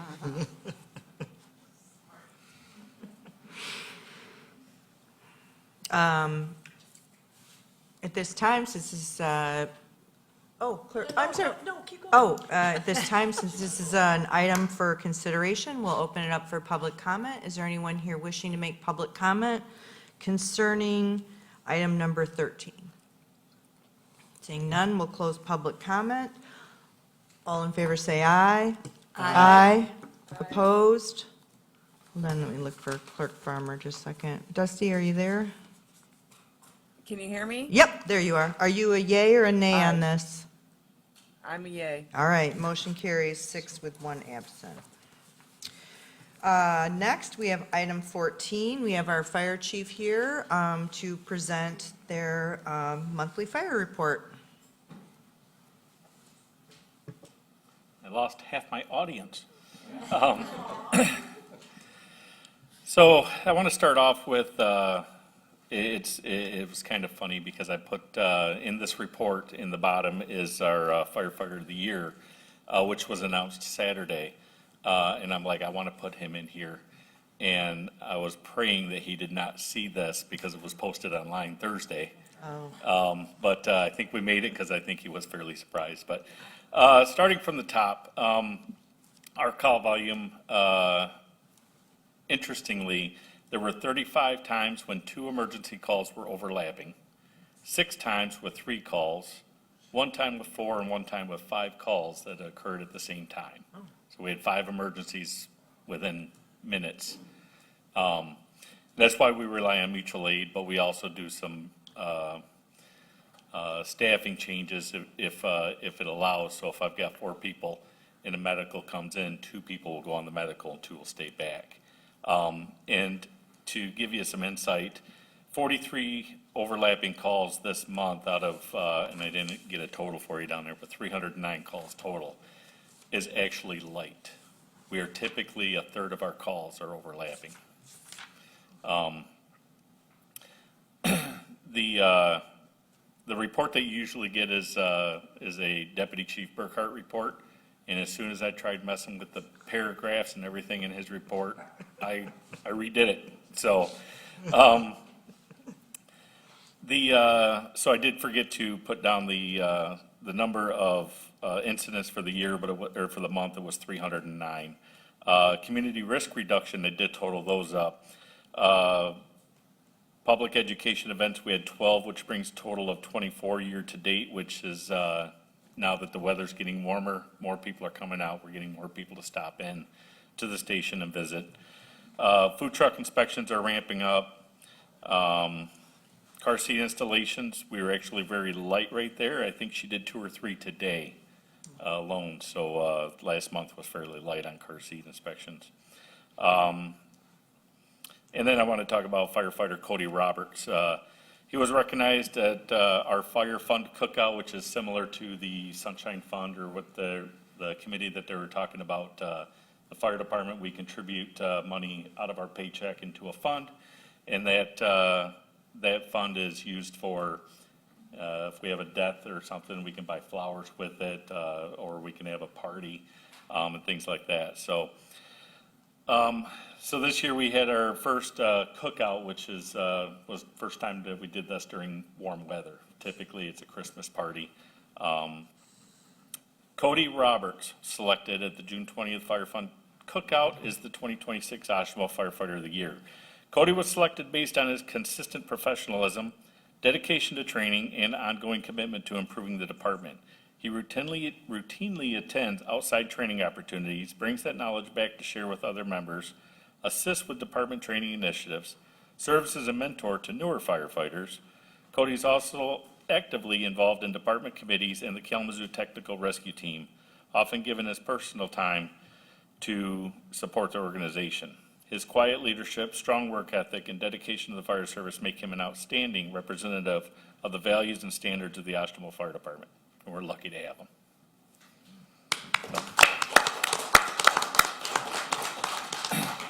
Are there any questions I can answer? Neil? Oh, sure, I have some questions. So could you just explain a little bit closer to, a little bit for me about when you have multiple calls like that, how do you divide everybody up, or what happens? so- And who swoops in and who doesn't, and we don't ignore them, you know? Yep, so typical staffing at the stations, we have 3 full-time at each station. And then the ability to have a paid-on-call firefighter on duty at that time also. So we can have up to 4. And when we do have 4, if a medical emergency comes in that is not a cardiac arrest or a very involved event, we will send 2 people instead of the whole 4 to that medical. So that leaves this station, let's say it was Station 1, they respond to a call, this station stays in service and available for another call that might come in. And if the call does come in, we'll head right there. And if the call's in Station 2's area, they'll head to theirs. When we're only staffing with 3 people or down to 2 people up here, if a medical comes in, the station responds. If another one comes in down the street, Station 2 will come up this way. Typically, you'll see at that point, the deputy chief or myself will roll out and provide some care until they get there with all the equipment. In the case of having up to 5 calls at once, that's where we're relying on mutual aid. So we could take care of 3, maybe 4 calls if we're staffed really healthy. But extra calls after that, we're calling whatever area it's in, Kalamazoo Township, the city, Texas, Portage. Okay, great, thank you. I knew you weren't just ignoring them because you had too many, but I think it's helpful to understand, you know, what does occur and how do we address that.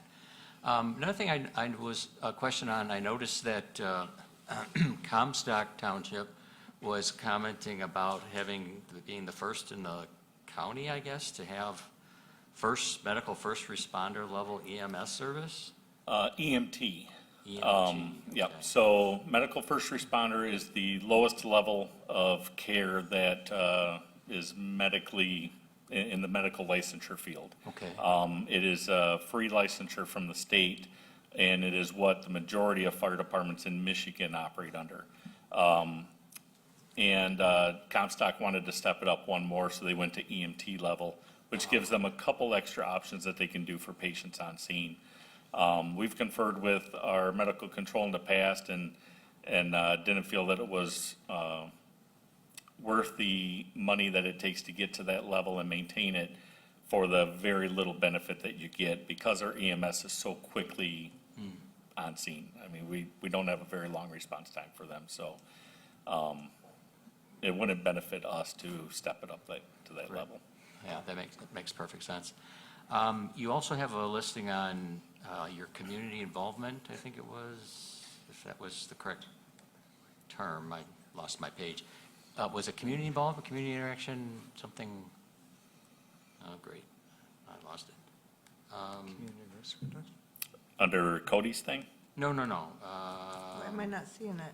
Maybe it's public. Community risk reduction? No, I guess maybe it's more, well, I guess I thought I was reading it. Anyway, my question is, oh, sorry, did you?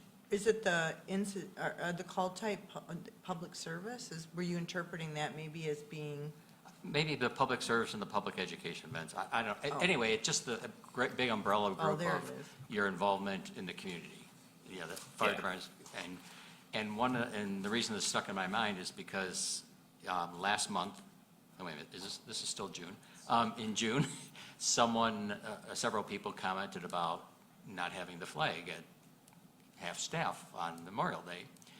And I suggested to you and to the maintenance director that you consider, having the fire department take that responsibility to handle that, since most of 3 out of the 4, I guess, are at fire stations. And I know you expressed some concern about, well, what if we're on a run and stuff like that, which is obviously a legitimate concern, and no one's going to hold that against you. Were you able to actually finalize a program? Because I never heard back whether you guys came to some agreement for the future, and because there's several holidays that will be coming up, like July 4th. I don't know whether that's a... Yep, so on our end, the fire department's end, we talked with the maintenance director, and he said, no, that is our job, we should be doing that, we're gonna step it up. And that's the last I heard from him, and I believe Sherry had some discussion also. Okay, I was just wondering, it's been a month, whether it had been resolved or not before. Yeah, that is, my take is yes, maintenance director has stepped up and said they'll make sure they get it done. Super. And then we are obviously available to help. If something happens, he'll give us a call and we'll make things happen, so. Okay, thank you. Yep. Okay, any other questions for the chief on his report? Okay, thank you. Thank you. Next, it's not coming back till Zach's with us. We are on item 15, discussion and consideration, public sanitary sewer hardship financing or deferment policy text amendments. Yeah, okay, so I'll start with a little bit of background just on this policy and the ordinance, just since we have residents present too, and I think it's important, it's a very important resource that I'm constantly explaining, so I take every chance I can to clarify it. There are 2 portions of the cost for a resident to connect to public sanitary sewer. There's the public connection fee, which is the cost that's paid to the township.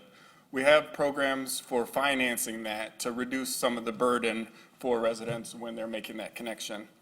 The second part is a private connection fee, which is the cost to physically hook up the property to the newly installed public sewer. That cost is between a resident and their chosen contractor.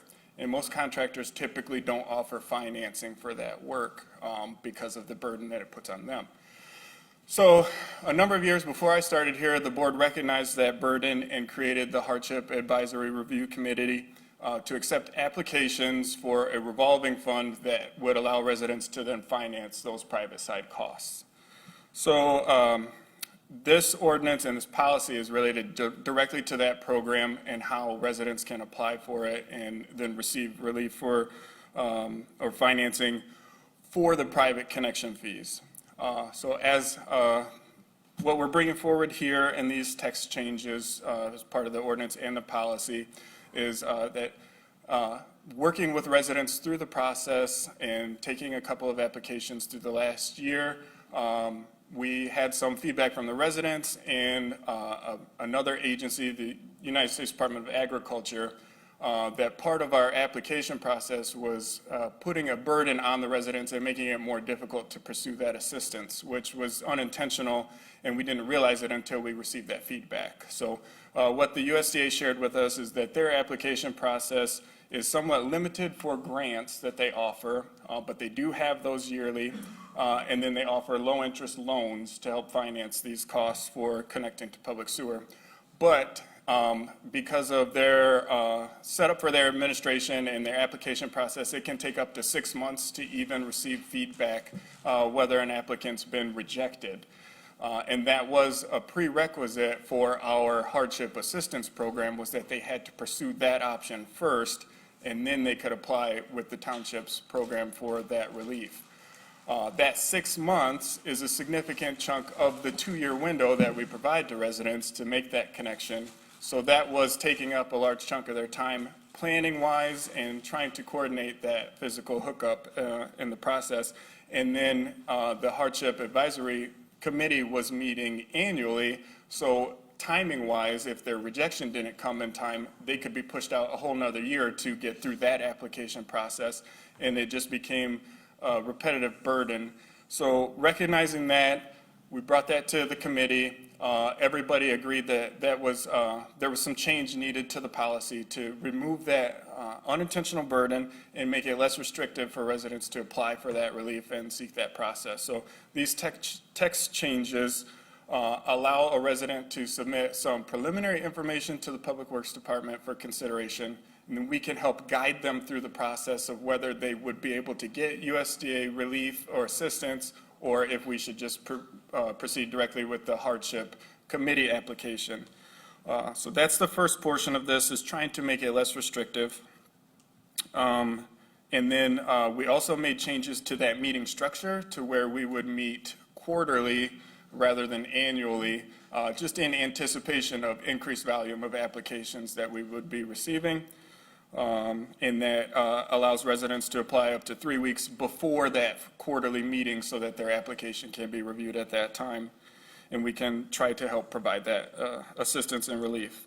And then the final portion of the changes is, if we remember last year, this came forward for some text amendments to bring the policy for the income requirements in line with minimum wage and our poverty exemption guidelines. So that was another restrictive barrier, that the income limitations didn't allow a lot of our residents to qualify. So these changes have raised that limit, and now more of our residents can take advantage of this program. So these changes for that are just keeping up with the existing economic conditions and staying in line with that annual review of those limitations for the policy. Any questions for Zach? Do we do the, You have two items here. One is to adopt the changes to adopt the new policy. right, If you wanted to, you could move it in a motion to adopt the policy and, except for first reading, the Okay. amendments to thank the you for ordinance. that. Yeah. I apologize for the record length motion that we wrote on the memo there. So feel free to shorten that as needed.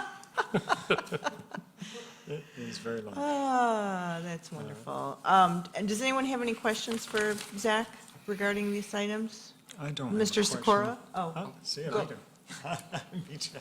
I don't have any questions, but I really appreciate the consideration of increasing the financial minimums, and I appreciate the increased frequency if we're asking people to buy into this and connect. Removing those hardships and burdens are the least of things we can do. So thank you for bringing this forward. I very much support all of the changes. Yeah, I want to just thank you for your hard work on this. I think I've been on HARC since it was formed, so it's been many years, and it's nice to see that we continue to evaluate and work on the process and find out how we can make it advantageous to people if they need to, if they find themselves in that position, that they can take advantage of this fund set up by the board. Along the lines of the poverty exemptions, does this change somehow connect to automatically changing those every year, or we have to vote on, because we vote on those every year for board of review, I think? It's written in a way that the board can review it annually and make those changes. But we still have to review them and make the changes. It's not like it's connected to some I believe, else yes, that we it's, adopt, or is it? No, it's similar to our poverty exemption policy. We do it on an annual We do it basis. on. okay, Yeah. okay, good, okay. Thank you. And just as a reminder, that policy is built around minimum wage as the threshold for the income levels reported in these programs. Any other questions? Okay, thank you, Zach. Any discussion on these items from the board? If not, Do I have to say that whole motion? You could just say motion to approve the board policy and the, except for first reading, the proposed ordinance, and set for second reading at I make the July motion that, July. I make 14th. that motion. Support. Thanks, Jim. Motion by trustee Chapman, support by trustee Sikora. Since this is an item for action, I will offer the opportunity for public comment. Is there anyone in the public wishing to make any public comment concerning items 15 or 16? Seeing no public comment, I'll close public comment. All in favor, say aye. Aye. Opposed? Hold on, let me make sure we still got the clerk. Aye. Thank you, Dusty. Motion carries 6 with 1 absent. Next, we are on to item 17, which is public comment. This is your opportunity to make public comment to the board regarding any item that you wish. And so this is your second opportunity for public comment, and welcome you to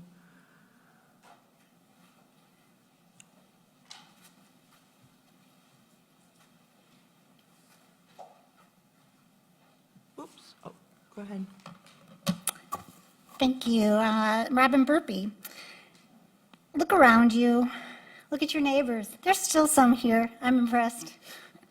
I go to a lot of these meetings all over the state of Michigan. Sitting right beside you is what we call community. Industrial developers want to build a massive industrial scale battery facility.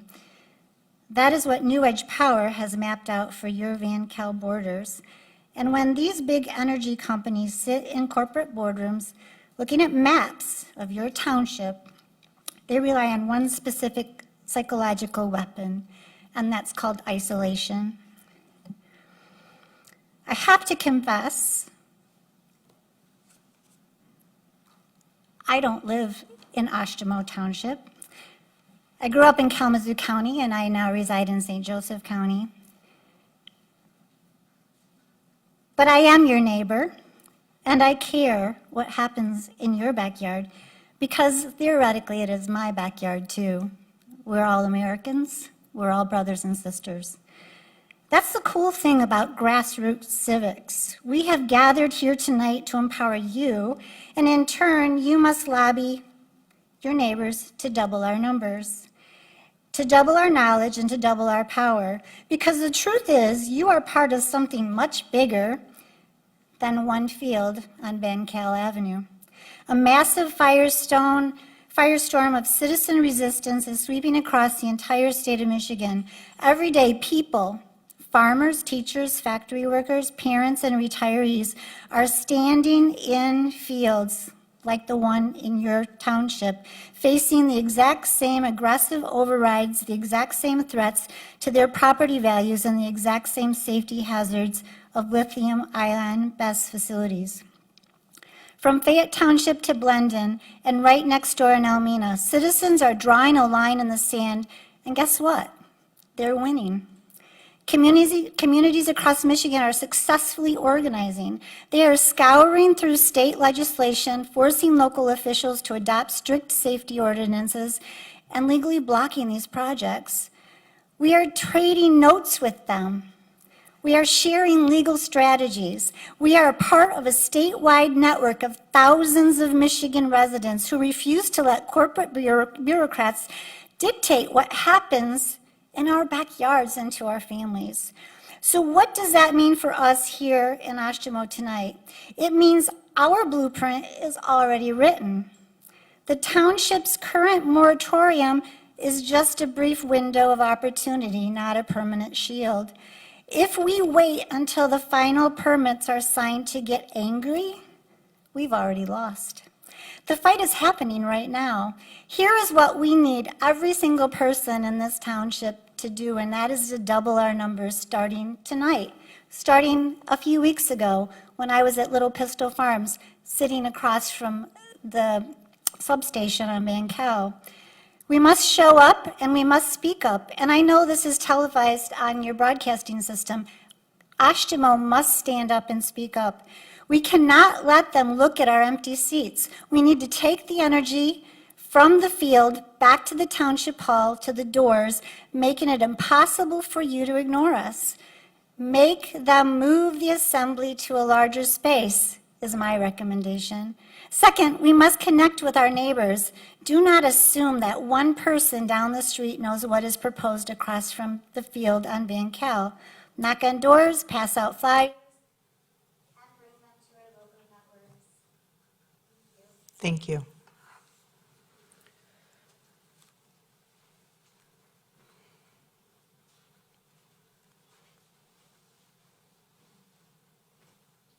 Evening.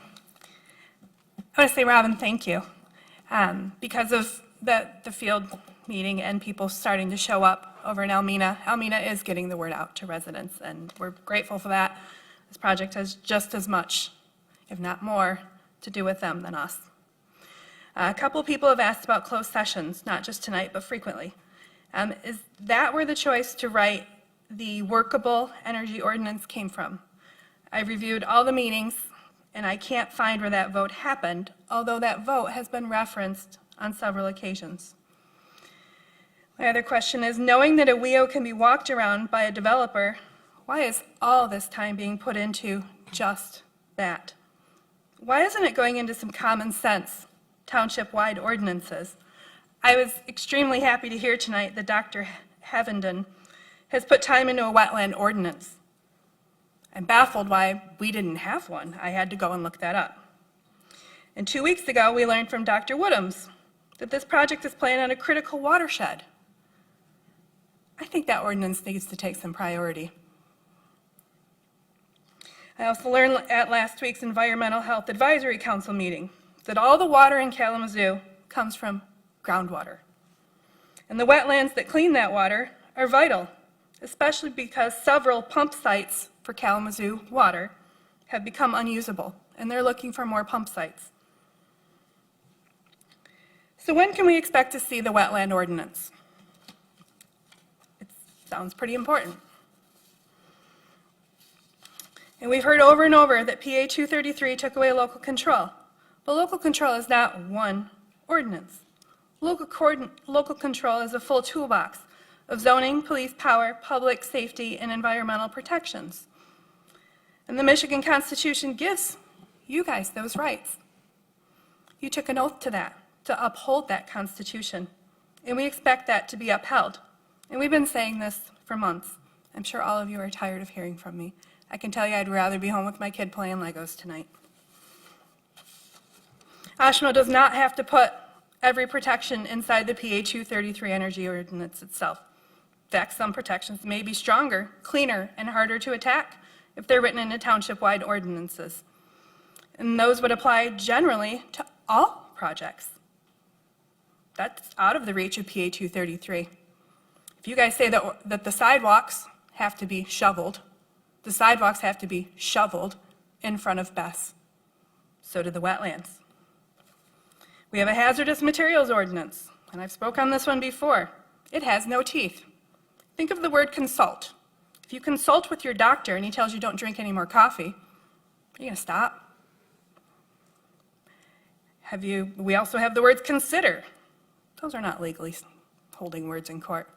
Attorney Porter can tell you that. Ordinances, the words are what they are.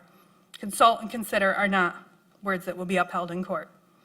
So why don't we take a look at our groundwater and wellhead protection ordinance, our stormwater and drainage ordinances? Our our chief left, but the fire prevention and emergency response ordinance. I know how important those are to him and also to our county fire marshal.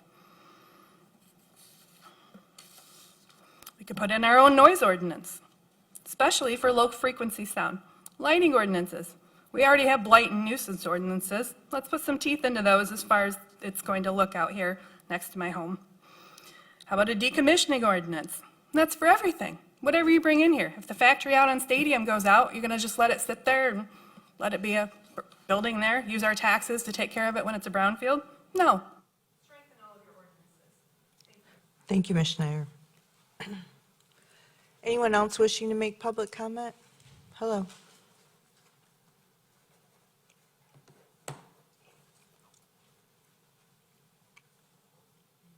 Again, wise people learn from experience.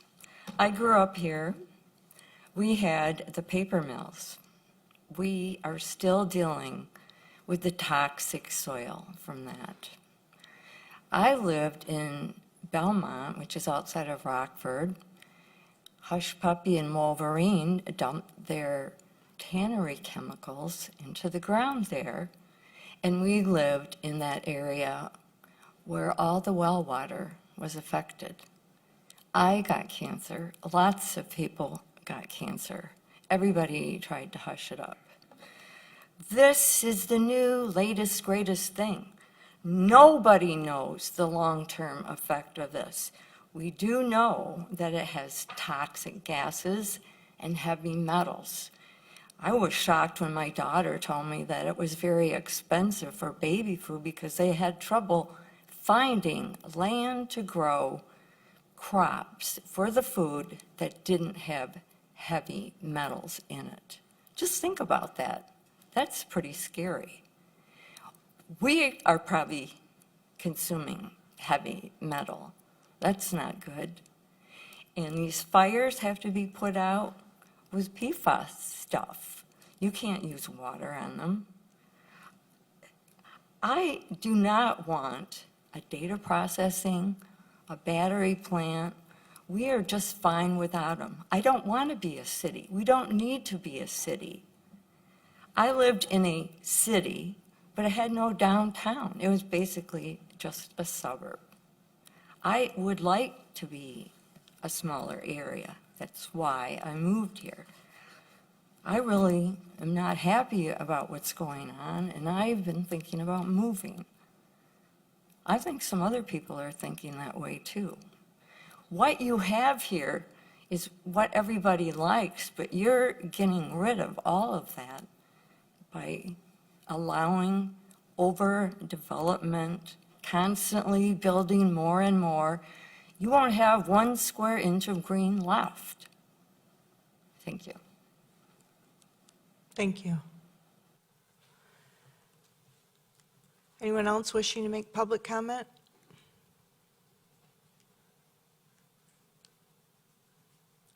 Are you, I can't tell, are you coming this way? All right, thank you. That's all right, well, I didn't, My concern is definitely that aquifer. You know, again, I've found out some of this stuff. I'm surprised the township isn't putting more of this stuff out, you know, in the newsletters and all the junk mail we get.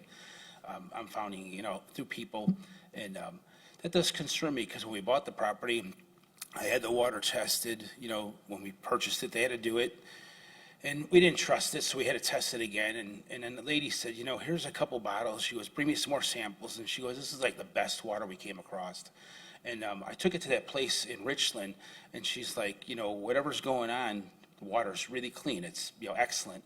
And we're actually doing some construction, and I found out, you know, the different layers of sand are what's filtering that. It literally looks like there's beach sand in sections of the property. It's like powdered sugar.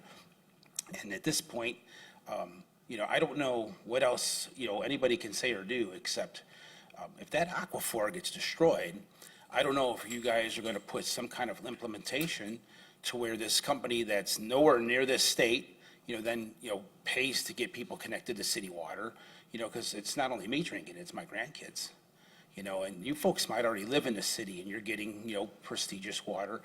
But if that well is contaminated, I mean, we're kind of done with that, you know, what we can do. That's going to probably be another great expense. And I have a funny feeling the company that's doing this, if something happens, they're just going to be up and gone. You know, like we hear about the pulp mills and the other factories that, you know, when something goes wrong, they just, you know, put a lock on the door and leave, and then you're kind of stuck with it. So I would definitely appreciate any and all efforts to put something together, if this goes through, that protects that water. Because I think, you know, that really kind of ruins everybody's livelihood. Not to mention, you know, the animals and everything else. I really think that concerns me, the environment itself.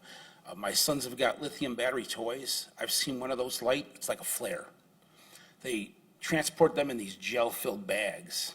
And these are little remote control cars that I think if they hit your ankle, they would break it. They're fast, they're powerful.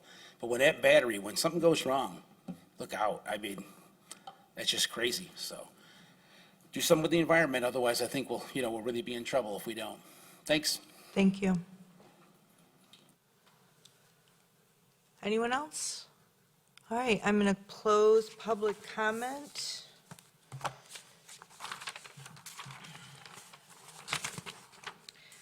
And move to item 18, board member comments and committee updates. And I will start with Mr. Sikora. Thank you. The Asheville Friends of the Parks group held our monthly board meeting last week discussing the many exciting things we're working on for this summer.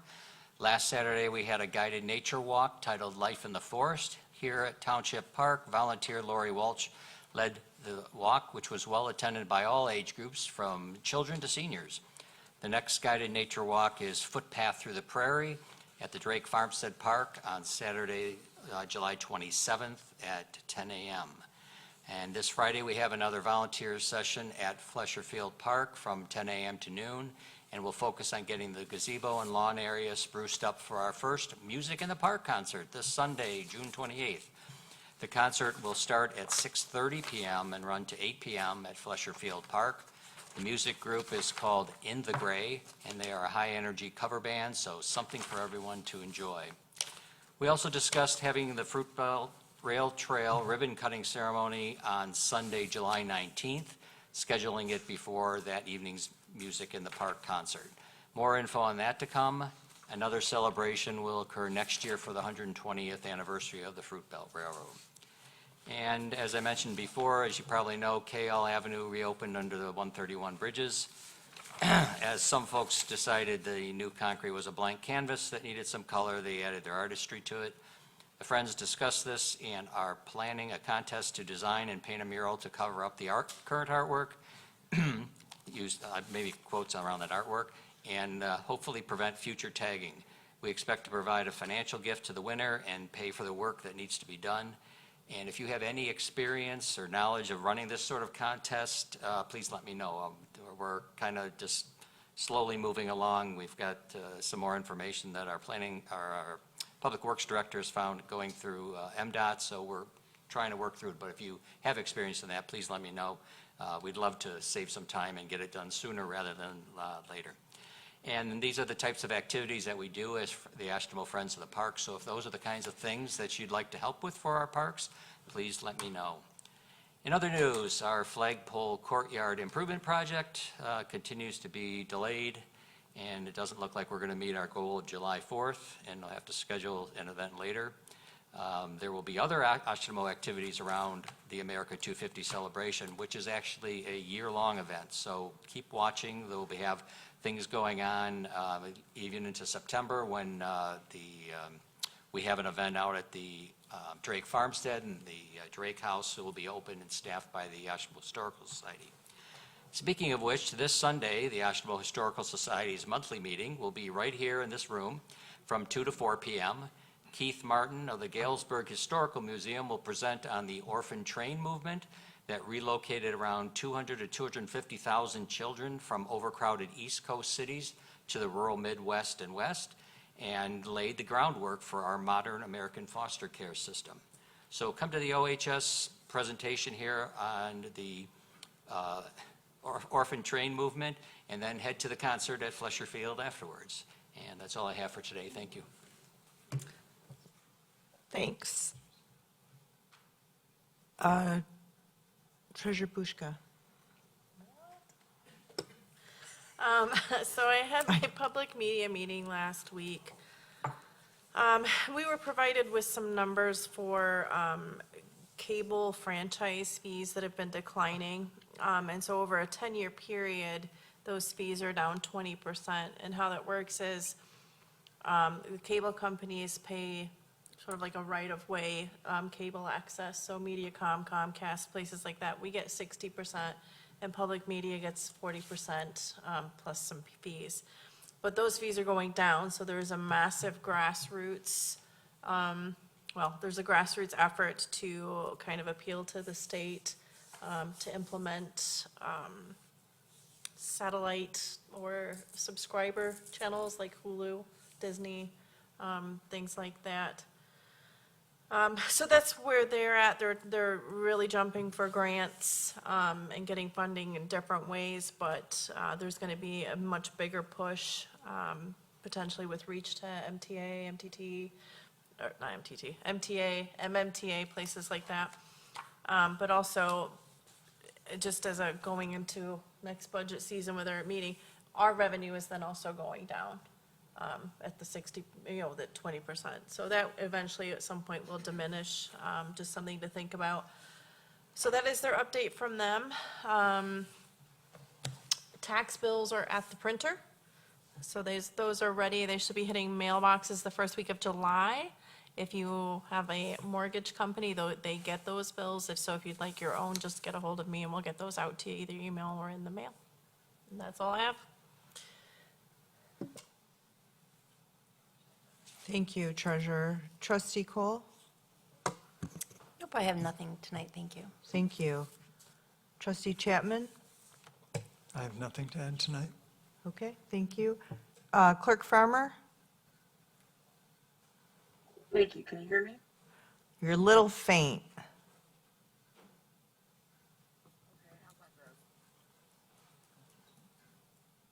Over the past week, the clerk's office has been engaged in the annual clerks conference, which was held locally at the Radisson in Kalamazoo.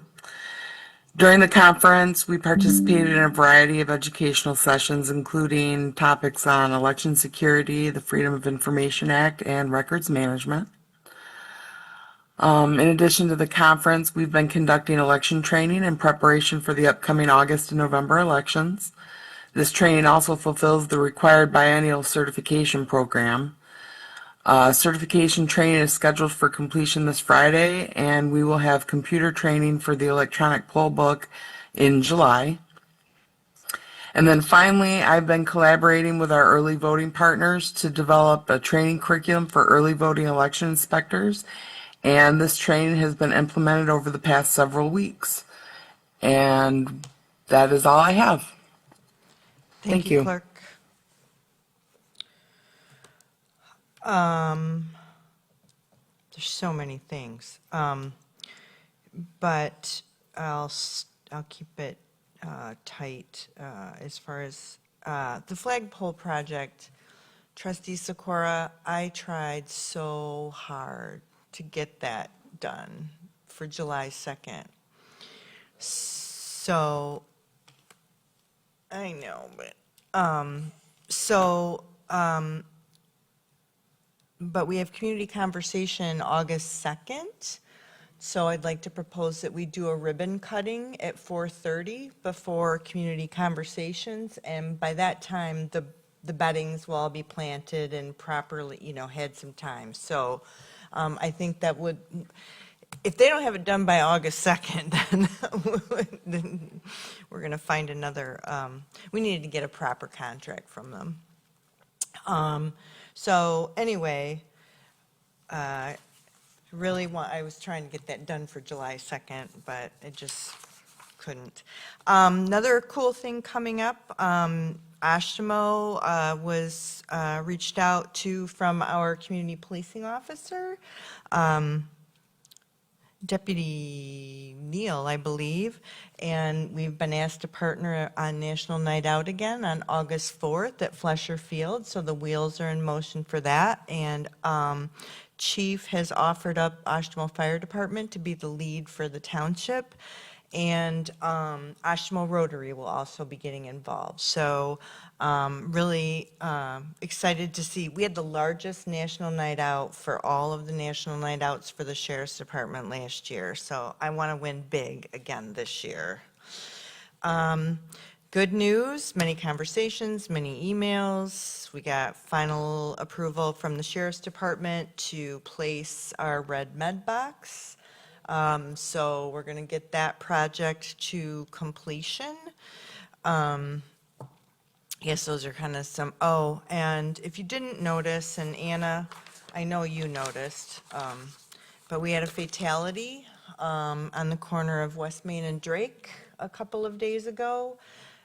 This is just another example of speed, street design, things that we don't have control over, make Oshtemo one of the most dangerous communities in Kalamazoo County to drive in. So we're going to keep working on that. In celebration of Oshtemo 250, we are going to host a food drive, so I left some brochures back there for you. We're going to kick it off July 2nd. The communication, the media posts will be going out in beginning the end of this week, and it can also be found in the newsletter, which hopefully will be arriving to mailboxes by July 1st or July 2nd. The newsletter does include information around battery energy storage, and that gets mailed to all households in the township. So we are going to partner, and our goal is to raise 250, or to collect 250 pounds of food for Loaves and Fishes to help support the community. And then we're going to have a fun activity.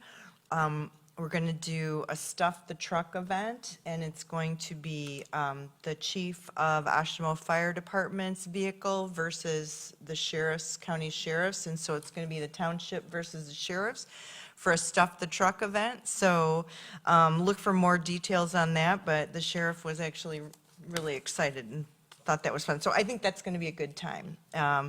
And so anyway, I'd hope to tie the bow on a ribbon cutting for July 2nd, but we'll keep going. We'll do it in August. So anyway, and I want everyone to, if I didn't say, I think I said it last time, but I'll say it again. It was actually Miss Sierra Lucas, who was here earlier this evening, that actually did some research about what we might be able to do and came up with the food drive, and I think it's just perfect. And so I'm really excited. And then we do have a budget meeting scheduled tomorrow night at 5:30. So this has been a 4-hour meeting and change.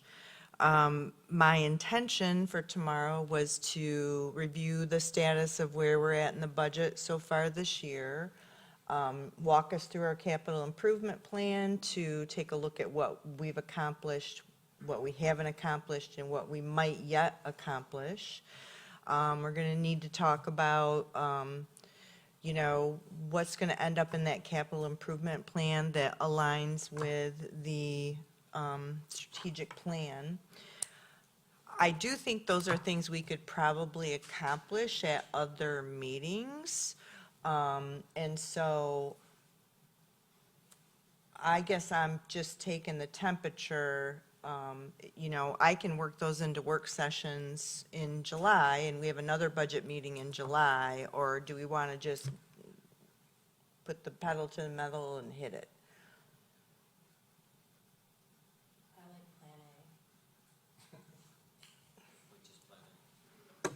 A. It is not put the pedal to the metal. I'd prefer if you can work some of that into working sessions. These are long nights. I would agree with the piecemeal. Okay. Piecemeal, small sections. Okay. Put in our discussion groups, or discussion.